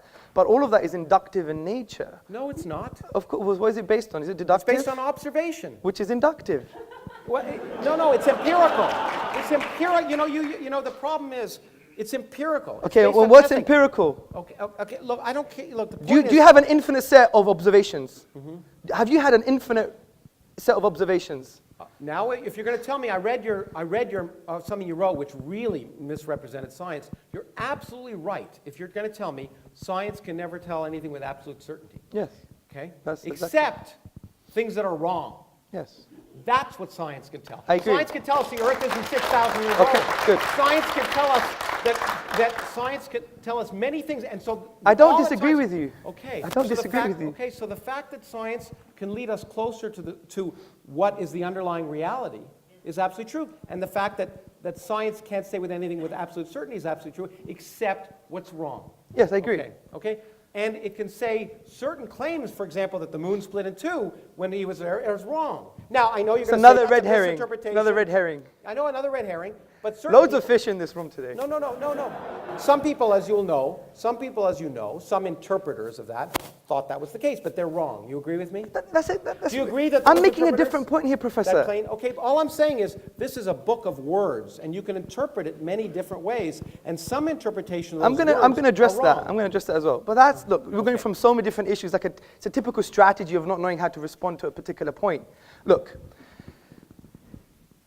the point of interpretation, for example, the Quran, for example, if we read the whole of the Quran holistically, we understand that it's probably the only religious book that gives you tools of interpretation.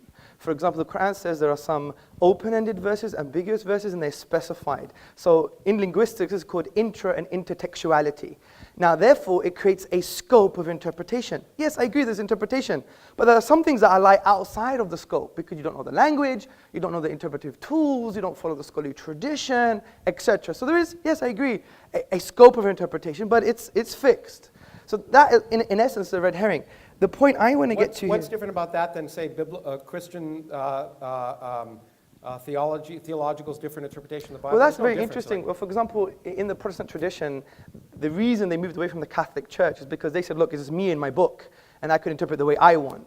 But now a lot of Protestants are coming back to the Catholic tradition because they're saying, how do I understand God's word? And that's why they see the church entity as an interpretive authority, do you see? So obviously they have their own confusions, but the book doesn't tell it how to interpret it. That's why you have the German School of Systematic Theology. The Catholic Church, which now accepts evolution, for example, would say, you're right, the book doesn't tell us how to interpret this ridiculous first But I just want to get Genesis. back to my original point, which is, so there's nothing unique about it. You keep pretending Islam is unique, and I don't see it.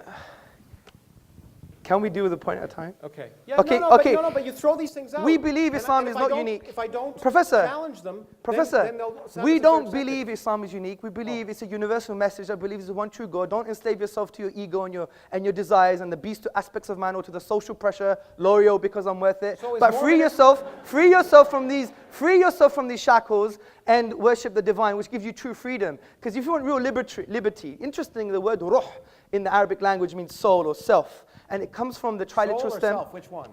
Both, in different contexts, okay? know what We just soul be is. nuanced, okay? Yeah. Not reductionist. So, What's a soul? You want to tell me what a soul is? well, when you die, you'll find out. Let me just get my point.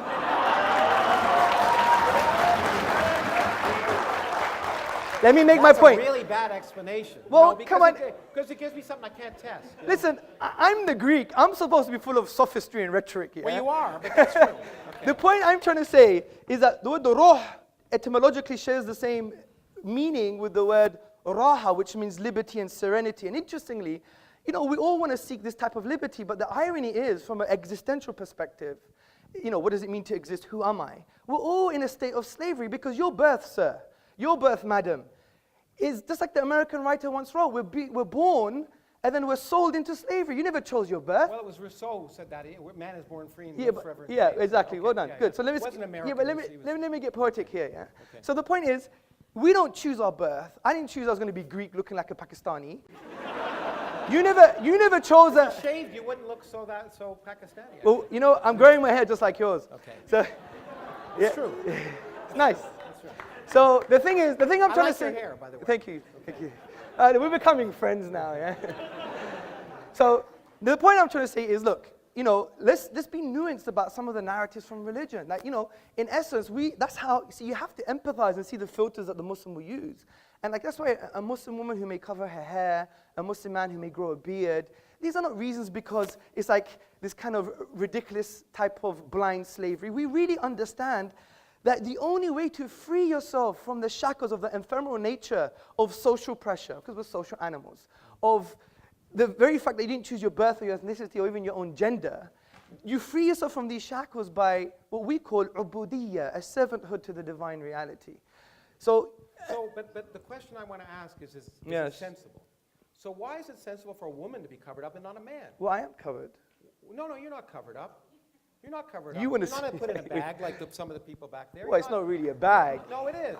Yeah? As far as I'm concerned, it is. Okay, look, that's a different question. I'm not going to get into the moral judgments of certain traditions, because at the end of the day, And, we've I already... find them, and by the way, they're all only Islamic. I mean, if you want me to offend other religions, I'm happy No, to I'm do not it. saying that, Krauss, but someone who is rationalizing incest doesn't have no more high ground to point the finger at Muslim women. I mean, and the other point, No, yeah. now you're doing soft. No, but let me That's an finish, honest let me question. finish, let me And finish.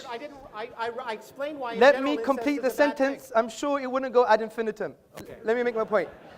Well, we could go ad infinitum because it could last an infinite amount of time. It's certainly- Potentially. So, not you actually. agree? Potentially, yeah, but not actually. That was my point, which you misunderstood. So the point I'm trying to say, Professor Krauss, is this, is that, you know, these pointing the finger at other traditions, where is your ontological basis for an objective moral value like this? Well, you know, in fact. Is it objectively wrong that she's wearing a bag? What? Is it objectively morally wrong? And how is it I didn't objectively never say it morally was wrong? wrong. I asked if it's sensible. Okay, is it sensible? Okay, and so my question to you is, it seems to me that given the fact that I happen to view women and men as, you know, we have differences, inherent genetic Of differences. course, yes. But in every other sense, we're equal human beings. And in fact, in many senses, as you know, there are advantages and disadvantages. We don't disagree with that. So I do not see any reason to treat women differently than men. It doesn't make sense to me. That's all I'm saying. Okay, fair enough. Good. Okay. So the point is, when we make moral judgments, I know you use the word sensible, but other times we make No, moral I judgments. don't talk, unlike you, I don't talk about morals because I try, in this sense, the question before us was not, is atheism moral or is Islam moral? It's, is it sensible? And when people act So why have you nonsensically- spent 25 minutes pointing the finger and making moral judgments rather didn't ever than say- trying to deal with my argument? I didn't make For a moral, example, I didn't you make thought- a moral judgment about your misinterpretation of whether infinity is allowed in physics. I didn't make a moral I judgment. never said that. I made a I factual never said judgment. that. I said it makes sense in physics because you need the mathematics to correspond to physical reality. I don't disagree with that.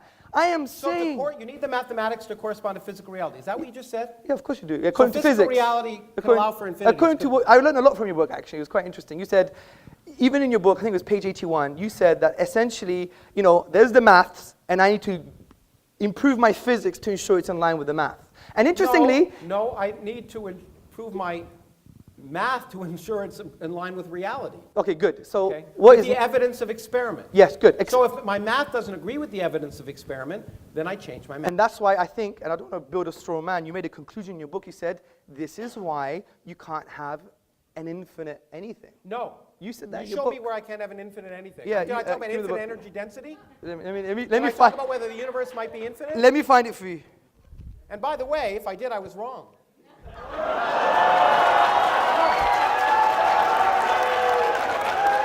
I mean, One that, second. That to me, that No, to me- that's that to honorable. me- That is honorable. No, that to me is the worst kind. That's what That's I find honorable. No, that is so honorable. I personally admit. offensive about these arguments is you quote people as if what they say matters. But the great thing about science is there are no authorities. I agree. There are no scientific authorities. Everyone can be wrong, and we all are. That is including- honorable. That is including honorable. the I have people to- who claim to be, including Benedict before he stopped being Pope. Yeah, 1 second. 1 second. Just bear with me. He wanted it here somewhere. No, I'm enjoying Yeah, it. please. No, this is good. This is good. Okay, so here we go. Infinity is not a pleasant quantity, however, at least as far as physicists are concerned, and we try to avoid it whenever possible. Whenever possible. Clearly, the energy of empty space or anything else for that matter cannot be physically The infinite. energy of anything. No.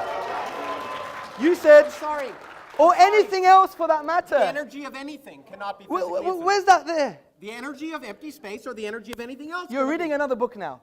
I wrote the... Well, Mohammed may not be here to talk about the Quran, but I'm here to talk about my book. And you don't even know your own book. And my book says, I repeat. Yes, do that. I repeat.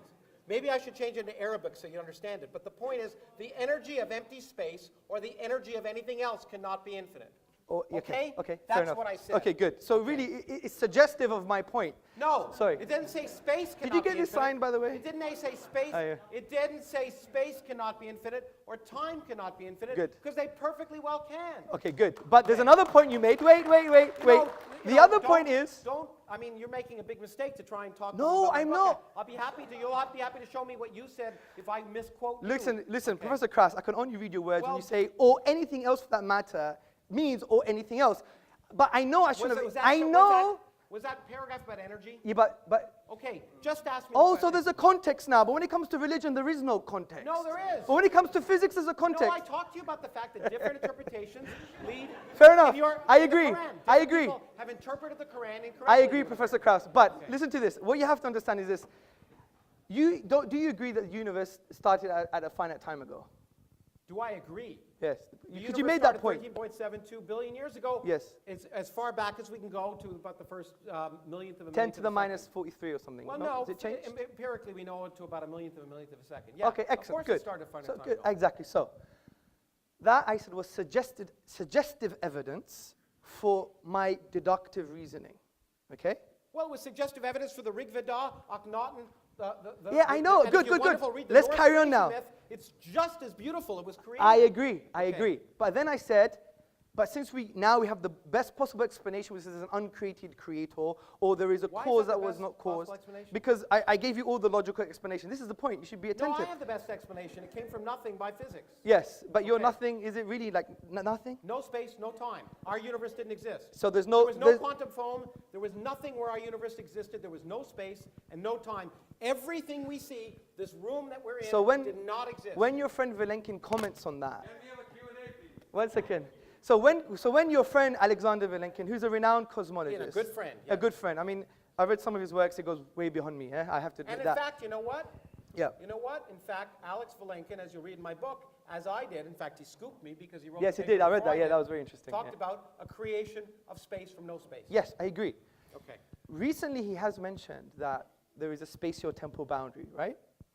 No. What has he said? Well, he is, I mean, you know, we can talk about the details of the instanton that he described in Yes, the mathematical yes, illusion, yes. but in fact, there is no space at the central point of that. Okay, instanton. agreed. So, but see, my main point is that this evidence is suggestive of an evidence that is what I would call far more stronger. It has great epistemic value, and I'm going to end on this. Because it has greater epistemic value, because as you admitted, the inductive method doesn't lead to certain conclusions, whereas the deductive method leads to certainty. Now, you can't get it Which all is the often time. wrong. But no, if the premises... I can be certain about something be wrong. Can you? Yeah, Can you? I agree. But Okay. Krauss, if the premises are sound and the logic is valid, it's still certain. You still What if have the to prove universe to doesn't me... respect your logic? Yeah, but Krauss, Professor Krauss, you still have to prove to me that the deductive logic I used is unsound or not valid, and you haven't done that. Well, Okay. You don't think I have? I do. Okay, I'm really sorry to interrupt you, Professor Krauss, Hamza. You're going at it hammer and tongs, but there's a whole bunch of guys out there who want to sort of have a say, okay? Okay, guys, settle down. We're going to get the first question right now. Okay, my first question is to Professor Krauss, and this is just to sort out the sort of the whole thing we were talking about. I just opened up your page and it says, nothing is something. There you go. That's the title of a chapter. That's the title of a chapter, nothing is something, right? And you know what I meant? No, by and that? I'm going to ask my second question now. Okay. Your whole book is based on mathematics, and mathematics, as you know, is based on deduction. No, it's based on evidence. Okay, and you use mathematics throughout your book, and you say deductive. Show me the equations in my book. Show me the equations. Are there equations? Yes, they are. Well, there are one or two. The book's 200 pages long. Okay, let me just ask my I may question. have said My equal MC first squared. question was, you said nothing is something as soon as you open the book. Yeah. Secondly, you said deductive method, deduction doesn't work, and maths is based upon deduction. No, I said it may not work. No, you said it in the opening. Deduction doesn't work, and your book is full of mathematics and deduction. Mathematics is based upon deduction. So how do you... it's actually a good introduction to logical fallacies. Professor, you want to say something? Yeah, okay. I mean, these rhetorical things are so ridiculous. But okay. I like catchy phrases. And when I said nothing is something, it's a chapter title. My point, which many philosophers don't understand, and I guess, anyway, is that nothing is a physical quantity. It's not a philosophical quantity. It's not an imaginary quantity. Nothing, in physics, is the absence of something. So therefore, to understand what nothing is, you first have to ask the question, what is something? And to do that requires a lot of work. It's required all of the work of the 20th century of a lot of bright people, experimentalists and physicists. So what I tried to do is explain what we mean by something so that people could actually learn what you mean by the absence of something. I tried to be very clear and accurate. So it was just, in fact, since I wasn't trying to convince people of anything, I was just trying to explain it. The point is, in physics, nothing is the absence of something. So to understand what the absence of something is, you have to describe, you have to know what something is to know what the absence of that thing is, first. Secondly, mathematics is mathematics. You're absolutely right. But physics isn't mathematics. I did a degree in mathematics, and I did a degree in physics. I learned I wasn't a mathematician. And more importantly, I learned many of the best mathematician colleagues of mine weren't physicists. Because the universe, the way physics works, is that we make mathematical models of reality, but we don't decide that they're right. We say, in fact, I do it all the time, and most of them are wrong. I sit on a good day trying to make a mathematical model that explains reality. They go out and test it, and 99.99% of the time it's wrong, because that's the way science works. If it didn't work that way, anyone could do it. So it's not inductive in the sense, the mathematics is a useful language. In fact, it's the only useful language to describe nature, as far as we can tell. But it doesn't, we don't decide. Mathematics can describe an infinite number of universes. You can write mathematical descriptions of an infinite number of universes. Most of them aren't our universe. The way we determine if they're our universe is we go out and do experiment. Science is experimental. Without experiment, pure thought leads nowhere. If you locked a particle physicist in a room and asked her to come up with a theory of reality without any experimental observation, she'd come up with the wrong answer. Okay, you didn't actually answer the question there. Yeah? Just to reiterate, because you didn't actually answer it, yeah? You said deduction doesn't work. No, I didn't. No. Yes, you said it in the opening. I said it doesn't have to Okay, work. let me just repeat the It's question not- because you didn't understand the first time, right? You said deduction doesn't work, and your book has mathematics. And what I want to ask you Okay, is... fine, I agree with you. Next question. Okay, what is deduction? That's my question. What is deduction? Do you even know what deduction is? Because I studied mathematics at university. You know I don't even what? think you I know don't what it really- means. you know What is what? deduction? You know what? Yeah. What is deduction? Let me just say, let me just say this, okay? You can make definitions of things. I can try and figure out how the universe works. I'll make progress, and you'll sit here. Okay, thanks very much. Next question, please.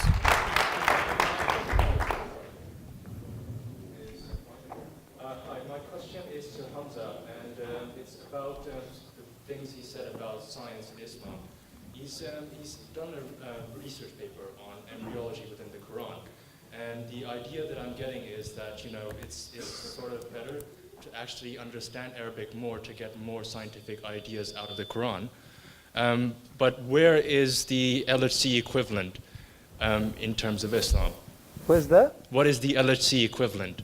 LHC, Large Hadron is he talking- Collider equivalent. Large Hadron Okay, Collider. in Islam. Yes, or genomics. I mean, wouldn't it be a better idea just to study the Quran and come out with these results? Okay. And when can we see That's those a good big question. results? The first point is that essay that was written wasn't to show that the Quran gives science. If you read the essay, it basically says the Quran is very general and at most places concerning science quite ambiguous.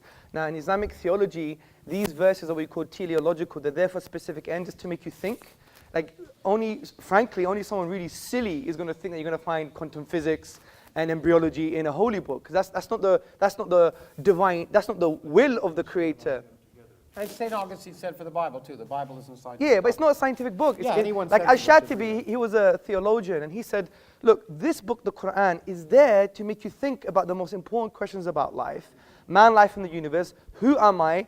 Whose am I? Why am I? For whom am I? These existential questions. And I yes, agree with that, by the way. I think it probably is that. thank you, sir. Okay. So the point I'm trying to make here from the embryology perspective is to show not that the Quran is scientific per se, but that its language is not representative of a 7th century science. That was my main point. So it's got nothing to do with the fact... Wouldn't there be more? Sorry? Wouldn't there be more science in there? No, but why should there be? My main... Amaze people. No, but Well, in some cases there is, but not in terms of here are the details. It's more like, the unique thing about the Quranic discourse, for example, when it talks about natural phenomena, it will present a word, for example, and that word will have a scope of meaning. And you could check this meaning out for yourself. And interestingly, it's aligned with past errors and future accuracies as well, which is very interesting. So, yeah, but I would argue that in some cases, that you do see future accuracies. However, I don't believe, let me make my point. My argument for the Quran is not a scientific one, because I believe science, as Professor Krauss admitted and really didn't answer somehow, was that the inductive method doesn't give you certainties. So we believe the Quran we can prove deductively, and it tells us to do the science to see how things work. We may be wrong or we may be right. So it would be only erroneous to say that something that is deductive can be proven by something that's speculative or inconclusive. And this is why I empathize with you. The current trend in our modern, what we call da'wah, propagation of Islam, is heavily reliant on science. But we have to understand what science is. That's why I wrote the essay on have we misunderstood evolution. I don't deny the science of evolution. I just go to modern academics on the philosophy of science. And there are issues, like the problem of hard or weak empiricism, the problem of induction, falsification, and so forth. So from that perspective, I think you've misunderstood the point of the paper. But I hope I elaborated. Paper to suggest that evolution was not as well and tested a scientific idea as gravity or quantum mechanics. We make new drugs based on it. In fact, the evidence of evolution makes evolution a fact. Okay, I even addressed that. Yeah, and I tried to read it, and it seemed to me that you were suggesting it wasn't. But anyway, I may have misunderstood it. So I'm willing to agree that I may have misunderstood it. But that's the lesson I was getting out of it. Okay, good. Maybe we could have a coffee after. Okay, we're going to go to the Jazakallah khair. We go to the next question, please. Thank you for the very emotive debate. My question is to Professor Lawrence Krauss. Why did I guess that? Okay. No, go on. Anyway. Firstly, let's not conflate science with atheism. What? Firstly, let's not conflate science with atheism, as we would all agree that science doesn't logically entail atheism. It is methodologically neutral. Therefore, my question is this. Science being a empirical method based on observation and experimentation can never answer metaphysical questions such as the existence of God. So then it would arise, how do you, as an atheist, maintain your position? Because you've said, for example, empirically speaking, we can't say God exists or does not exist. Rationally, deductive, you've already ruled out. Therefore, how can you rationally justify your belief? How can you say it's common sense and nonsensical, please? Thank you very much. It's a good question. Okay, I should clarify that. I think it's a very good question. And so, yeah, let me call that question. Yeah. Okay, let me try and clarify this. I want to more, again, emphasize that atheism is not a belief. Okay, it's not a belief. As a scientist, I don't believe anything. As a scientist, I don't believe anything. If you use the word belief, scientists shouldn't use the word belief. There are things that are more likely and less likely. In fact, in the spirit of Hamza, science can say nothing with absolute certainty. It can say something is very, very likely or something is very, very unlikely based on the evidence of experience and testing. I can't see you, but I know you're there. Okay, and so I find it easier to talk to a person. Okay, and no, stay there. I can see you now. So the question is, what is more likely? That's all atheists are saying. And the atheists are saying, look, the first thing they're saying, I mean, people who claim they're atheists, and by the way, most scientists don't think enough about God to even know if they're atheists, because God's irrelevant. God never comes up in any scientific conference, in any discussion, anywhere. It doesn't. Because, in fact, we're just trying to figure out how the universe works. You're absolutely right also to the fact that I want to stress one more time, that science, and I may slightly differ with my friend Richard Dawkins about this, I don't think a lot, science does not require atheism. And the proof of that is empirical, since I believe empirical proof. I have several colleagues of mine who are very good scientists who aren't atheists. Therefore, since they're very good scientists and they're also not atheists, science doesn't require atheism. Now, people can hold contradictory ideas at the same time. That's one of the reasons. But science can never disprove purpose in the universe. All we can ask is, given the evidence of our observation, do I think it is more likely that there's a personal God that cares about this random planet around a random galaxy in the middle of 400 billion galaxies, in a universe in which everything we see is just 1% of the whole universe? You could get rid of us and all the galaxies and everything. The universe would be largely the same. We're a bit of cosmic pollution. It seems ridiculous to imagine, for me, based on everything I see and my common sense, to imagine the universe was created for me. That's all. Okay, thank you, Professor. Let's go to the next question. Hello, Mr. Krauss, and assalamu alaikum, Mr. Tzortzis, for a very good talk. I just have a question for Hamza. So you started off talking about infinity and I mean, a lot of these arguments were sort of William Lane Craig type arguments, who, by the way, Fox News loves. Now, my question is, we've got a guy here who's written 300 books in astronomy, cosmology, whatever. And I mean, there is a lot of talk about Islam, about the Quran having scientific evidence behind it, cosmologically as well. Why didn't we ask him these questions? Why didn't we say, well, I don't know, you said that, you don't know, so why not ask him, he's there? I mean, why not? This is a forum for conversation. Why didn't we have, well, I didn't hear one time, except for when you mentioned quantum vacuum, where he explained to you what quantum vacuum is. Yes. Like, other than that, I didn't hear anything, so I'm really interested as to why that conversation didn't happen in here. Because my argument wasn't a scientific one. But I could do that in Starbucks or hold on, for the hold on, leftists but amongst you trying to in pretend another it's coffee scientific, shop. Just like William Lane Craig often tries to No. use the evidence of the Big Bang. No, let's be attentive to my argument. It wasn't a key premise. Yeah, It was, absolutely. I even Well, repeated. I guarantee you, I agree with you, it was not scientific at Yeah. all. Exactly, well done. So my point was, it was just suggestive. You're right, it was If you suggestive. remove that argument, you still have my deductive argument that hasn't been addressed. no, I know. Yeah. What I'm saying is, then why did you use the linguistic argument? Why not this, like the? Because there's so many arguments. I don't hold the view that the scientific argument per se is strong enough to become a deductive Right. So it has to be argument. linguistic. So let's make No, this there's clear, many because others. There's this is historical, a- there's numerical. this is a- I could give them to I'll you go. now. Historical is also based on evidence. Let me make this clear, because it could be a real difference, and it should just represent our fundamental differences. Yeah, of course. You don't believe that your beliefs should conform to the evidence of reality. No, of course not. Okay. I don't. Good. That. Okay, No, but good. you're. Well, that's fine. But That's a Krauss, fundamental difference. you just even agreed that science itself, which we love and we think is a mercy from the divine reality to use, that has correlated verses indicating we must use reality and be empirical. You've assumed that empiricism itself would lead to an understanding of reality, absolutely. But you agreed that's not the I never said any case. absolutes. I've always said plausible, likely, unlikely. That's the way But science that's my- works. And the whole question here is, what's more sensible? And the point is, once again, I said empirically, 1,000 religions, you're all atheists for 999 of them. I'm just an atheist for one more. Yeah, but this is precisely my point. Yeah. Why would I therefore use an empirical inductive method to form beliefs that I believe are certain?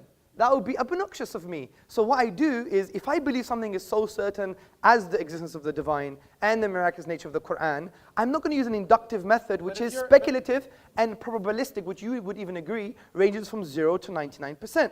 I would have to rely heavily on what you would call other methods, epistemic routes to knowledge, such as deduction. And are There's they nothing, sensible? Well, the and they are question- sensible. And here's the question, as Because Carl they are. Sagan would have said, extraordinary claims require extraordinary evidence. And the claim that you're absolutely certain of the truth, that you personally are absolutely certain of the truth, is a remarkable claim. No. And the evidence you presented Straw was man. not Straw man. yours. I'm absolutely certain of very basic truths, and this is called epistemic foundationism. No, I don't have that presumption. I'm Yeah. not that presumptuous. Well, you obviously have a presumption that induction works. That's the truth No, in I itself. don't have the presumption that I know the truth. Let's Okay. presume there's more questions as well.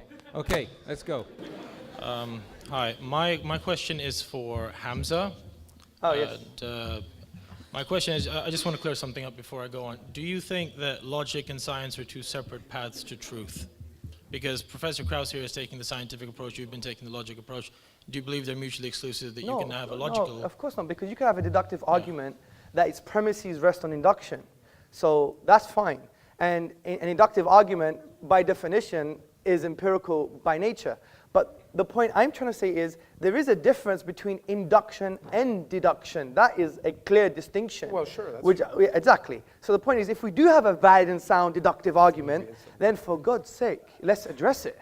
Not just say, oh, you guys put women in bags, or you scratch your ear on a Sunday, or you don't clean your earwax, or all these kind of random red herrings that were coming along, right?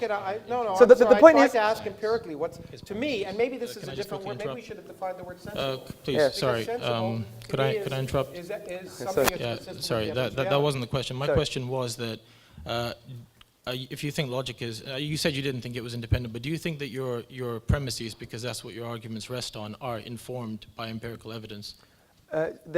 Some of them are supported, but the majority of them are deductive themselves. Okay, next question. And that's what makes deductive very strong. If you have premises that are deductive and the conclusion is sound and valid, therefore it's a deductive argument. So that makes it a very strong argument. And that's why I said it would be irrational to take induction over deduction if you have a deductive How argument. do you know that they're valid if you don't test them? Because you know them conceptually and metaphysically and philosophically. Just like that woman knew to drown her 4 kids. Yeah, but, okay. No. Okay. No. Let me address this question. Sorry. The interesting thing is, your very statement is a metaphysical statement. It could be translated metaphysically. For example, induction is the only method to use to try and establish or know reality. That statement itself is self-defeating. It can't even be proven by empiricism. It's an inductive statement. So the point is, I give an example. It's like you have almost, it's like you have this almost crude. I don't claim to know what's valid just by knowing it. No, but you have to in that very statement in itself, because it's almost like you're presenting this crude scientism or logical positivism. Oh, stop using words. Talk to me in English. Okay. Oh, but when you use words, it's great. When I use words, I can't do that. I don't think I've used very much jargon at all. If I did, I apologize. Okay, scientism is, let me define it for you. It is the assertion that science is the only way to form conclusions about reality, okay? That statement itself is, one, self-defeating, because science can't prove that statement. Secondly, science itself, that statement itself is flawed because science can't prove mathematical truths. Also, it can't prove ontological truths. It can't prove moral truths, historical truths. If you study epistemology, sorry, excuse me, sir. How do you know it can't prove historical truths? Let me make a point, sir. How do you know it can't prove moral truths? So you're making these Okay, let me make my point. How do we know Aristotle existed? There's lots of evidence. Okay, let me give you a piece of evidence that I know. We know him through Plato. Okay? It's highly likely that he existed, which is what science would say. Yeah, but let me make my point. Even anyone studying epistemology, which is the study of knowledge and belief, you would know that the majority of your opinions in this room as well is based on non-empirical evidence. It's based on. Let me finish. I understand that could be wrong. Yeah, but Aristotle may not have existed. Yeah, but you're missing a point. I'm trying to show you there's other routes to knowledge, sir. Which is not knowledge. Such as testimony, for example, testimony? authentic and valid testimony. Oh my goodness! You really believe in testimony as proof of do you really believe that? But Professor Krauss, Do you really believe that because I say let's not dig a hole for ourselves. someone did something, it happened? Go to the Berkeley website on the scientific method. It says one of the majority I don't aspects. go to websites, I just do science. Yeah, okay, well, that's very great. Well, do this science then. Listen to this science. The Berkeley website says the key part of the scientific method is also the workings of other scientists that you test and you don't trust, and you repeat their experiments because you don't trust. Yes, I results. agree. That's Wait. the way science works. But there's a lot of science. You don't trust other people's results. Excuse me, sir. There's a lot of science that requires testimony. Yeah. What? Lots of science. What? Okay, I'll give you an example. Have you done every single experiment concerning evolution? No. So you believe it's true? Thank you very much. I don't know. What else do you want to say? Do you want me to answer? Do you want me to answer? Do you want me to answer your question? Of course I do. Of course I do. You gave an answer before I even answered it. Come on. Okay. You're accusing me of things I did to you. Yeah, no, I'm learning from the best. I told you, I don't believe in anything. I think, based on the evidence of my experience, yes, and everything I see in the world around me, that evolution is highly likely. Okay. And that's what I would call a fact. So when you had an interview, Unbelievably highly likely. Okay. As highly likely as even though I haven't ever been in space, although I wouldn't mind. Look, I believe in gender equality, and there's the only woman who wants to answer a question in the room right now. She's standing there. Let's do it. I applaud that. I applaud you for that. I just wanted to make a comment about the incident that happened before this event began.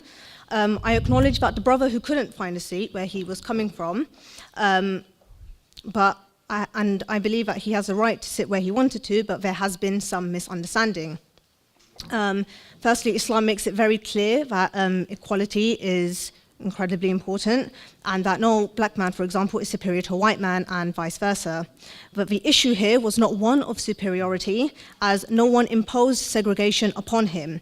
He was allowed to sit with the ladies at the back, and he was also allowed to sit at the front with females. But if some of the ladies chosen to sit at a distance from the men, why must he impose himself upon us? If I sat in a restaurant with my friends away from men, would it be appropriate for him to join me at my table too? And I'm basically offended by his disrespect for my values.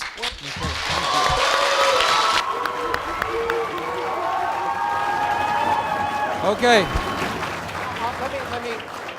Let me respond, although I'm not the organizers. Let me respond. Look, the point is, as I said, I don't think people should be uncomfortable, okay? And they should move if they're uncomfortable. However, you chose to come to an event that wasn't segregated. If you felt uncomfortable by that, I think you have the right not to be here and watch it on video. But you chose to do that, and therefore, and I realize that you may be uncomfortable sitting with men, and I respect that. You shouldn't be forced to do that. But if you choose to go to a hockey game or a what do they call it here, football game, which is really soccer, then you subject yourself to the social conventions of the time. So I respect your desires, and I don't want you to be forced to do that. In fact, you should have moved away if it was offensive. But the point is that this was a non-segregated event, and you knew that coming in, and you therefore were subject to the possibility that you might be near someone, and that was your choice.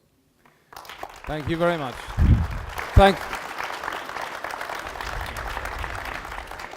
Okay, thank you very much. Thank you very much. You guys, mashallah. Oh, sorry. Don't be sorry. I've been sitting on the fence the whole night, you see. It doesn't offend. Okay, it's painful sitting on fences. Hamza and Professor Krauss, I think you guys have been amazing tonight. Don't you think? I don't think so.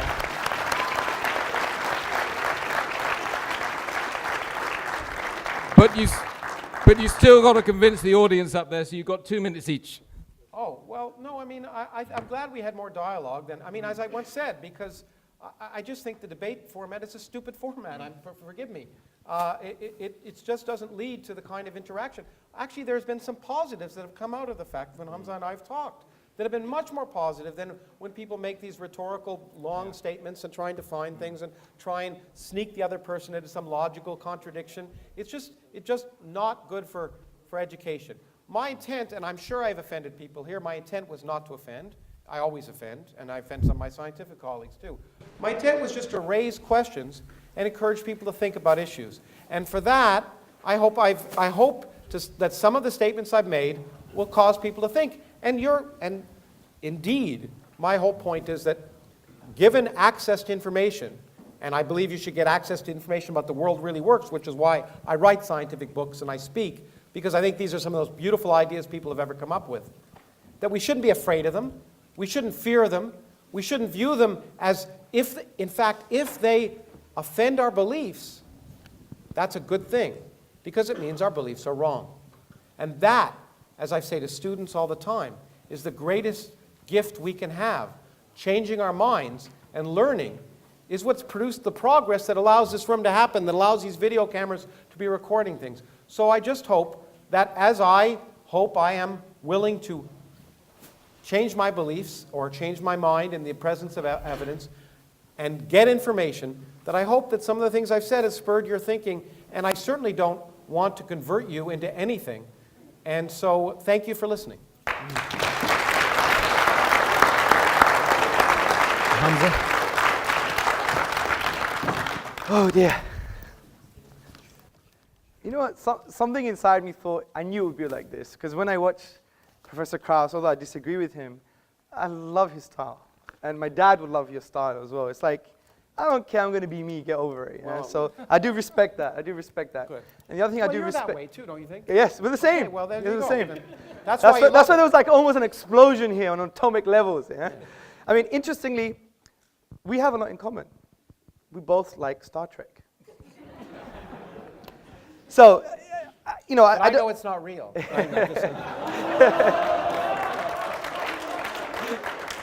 I couldn't. You gave me the line. Yeah, I give him that one. Okay, good. Right. So, first and foremost, I think there wasn't much discussion on the definition of a miracle that I presented. I think maybe we should have more useful discussion on maybe the coherent definition that we presented. Concerning the literary form is unique. Again, I think there was a misunderstanding between aesthetic reception and unique literary form, and the computer analysis that was brought as an example wasn't based on a whole chapter, which is based on the inimitability of the Quranic discourse. Also, I think we brought forth a deductive argument to show that the finitude of the universe, and therefore it couldn't have come via nothing. Once it was in a state of non-existence, and then it was brought into being. It couldn't self-create. It couldn't be created by something else that was created because of the absurdity of the infinite regress. Therefore, it makes sense that it was created by something uncreated or caused by something that's uncaused. And it's in line with our definition of causality, which is something that produces effect, which allows asymmetric causality. Also, when we talked about the infinite, we talked about the quantitative infinite, not the qualitative infinite. And I think the examples the professor gave were based on axioms and conventions in the mathematical realm of discourse rather than in reality. So that's all I have to say. I don't think the key premises of my argument were addressed. And I think it shows the veracity of Islam from that perspective, because if it was so wrong and so rubbish and so nonsensical, we would have had a strong counter-argument from that perspective. But this is going to be unaddressed until the Day of Judgment, I believe. But I think what we all have to learn is that, you know what? We can sit on a table. We can speak together. We may be angry and rhetorical. And by the way, I so apologize if I offended anyone, especially Professor Krauss. I did say things that I shouldn't have said for a highly respected, for a highly respected academic like himself. So we have to humble ourselves for his achievements. And some of the words I used were not appropriate, even though they may have sounded nice rhetorically, but that's a different issue. The point is, you know, at the end of the day, let's be human. Let's connect with one another without presuppositions.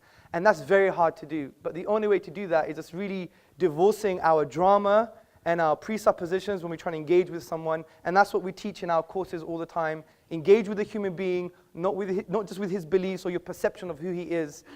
We didn't quite get there today, but you know what? It's the beginning. God bless you all. Sizameni ukwenza ngokuhle sisaziphilela lo mhlaba.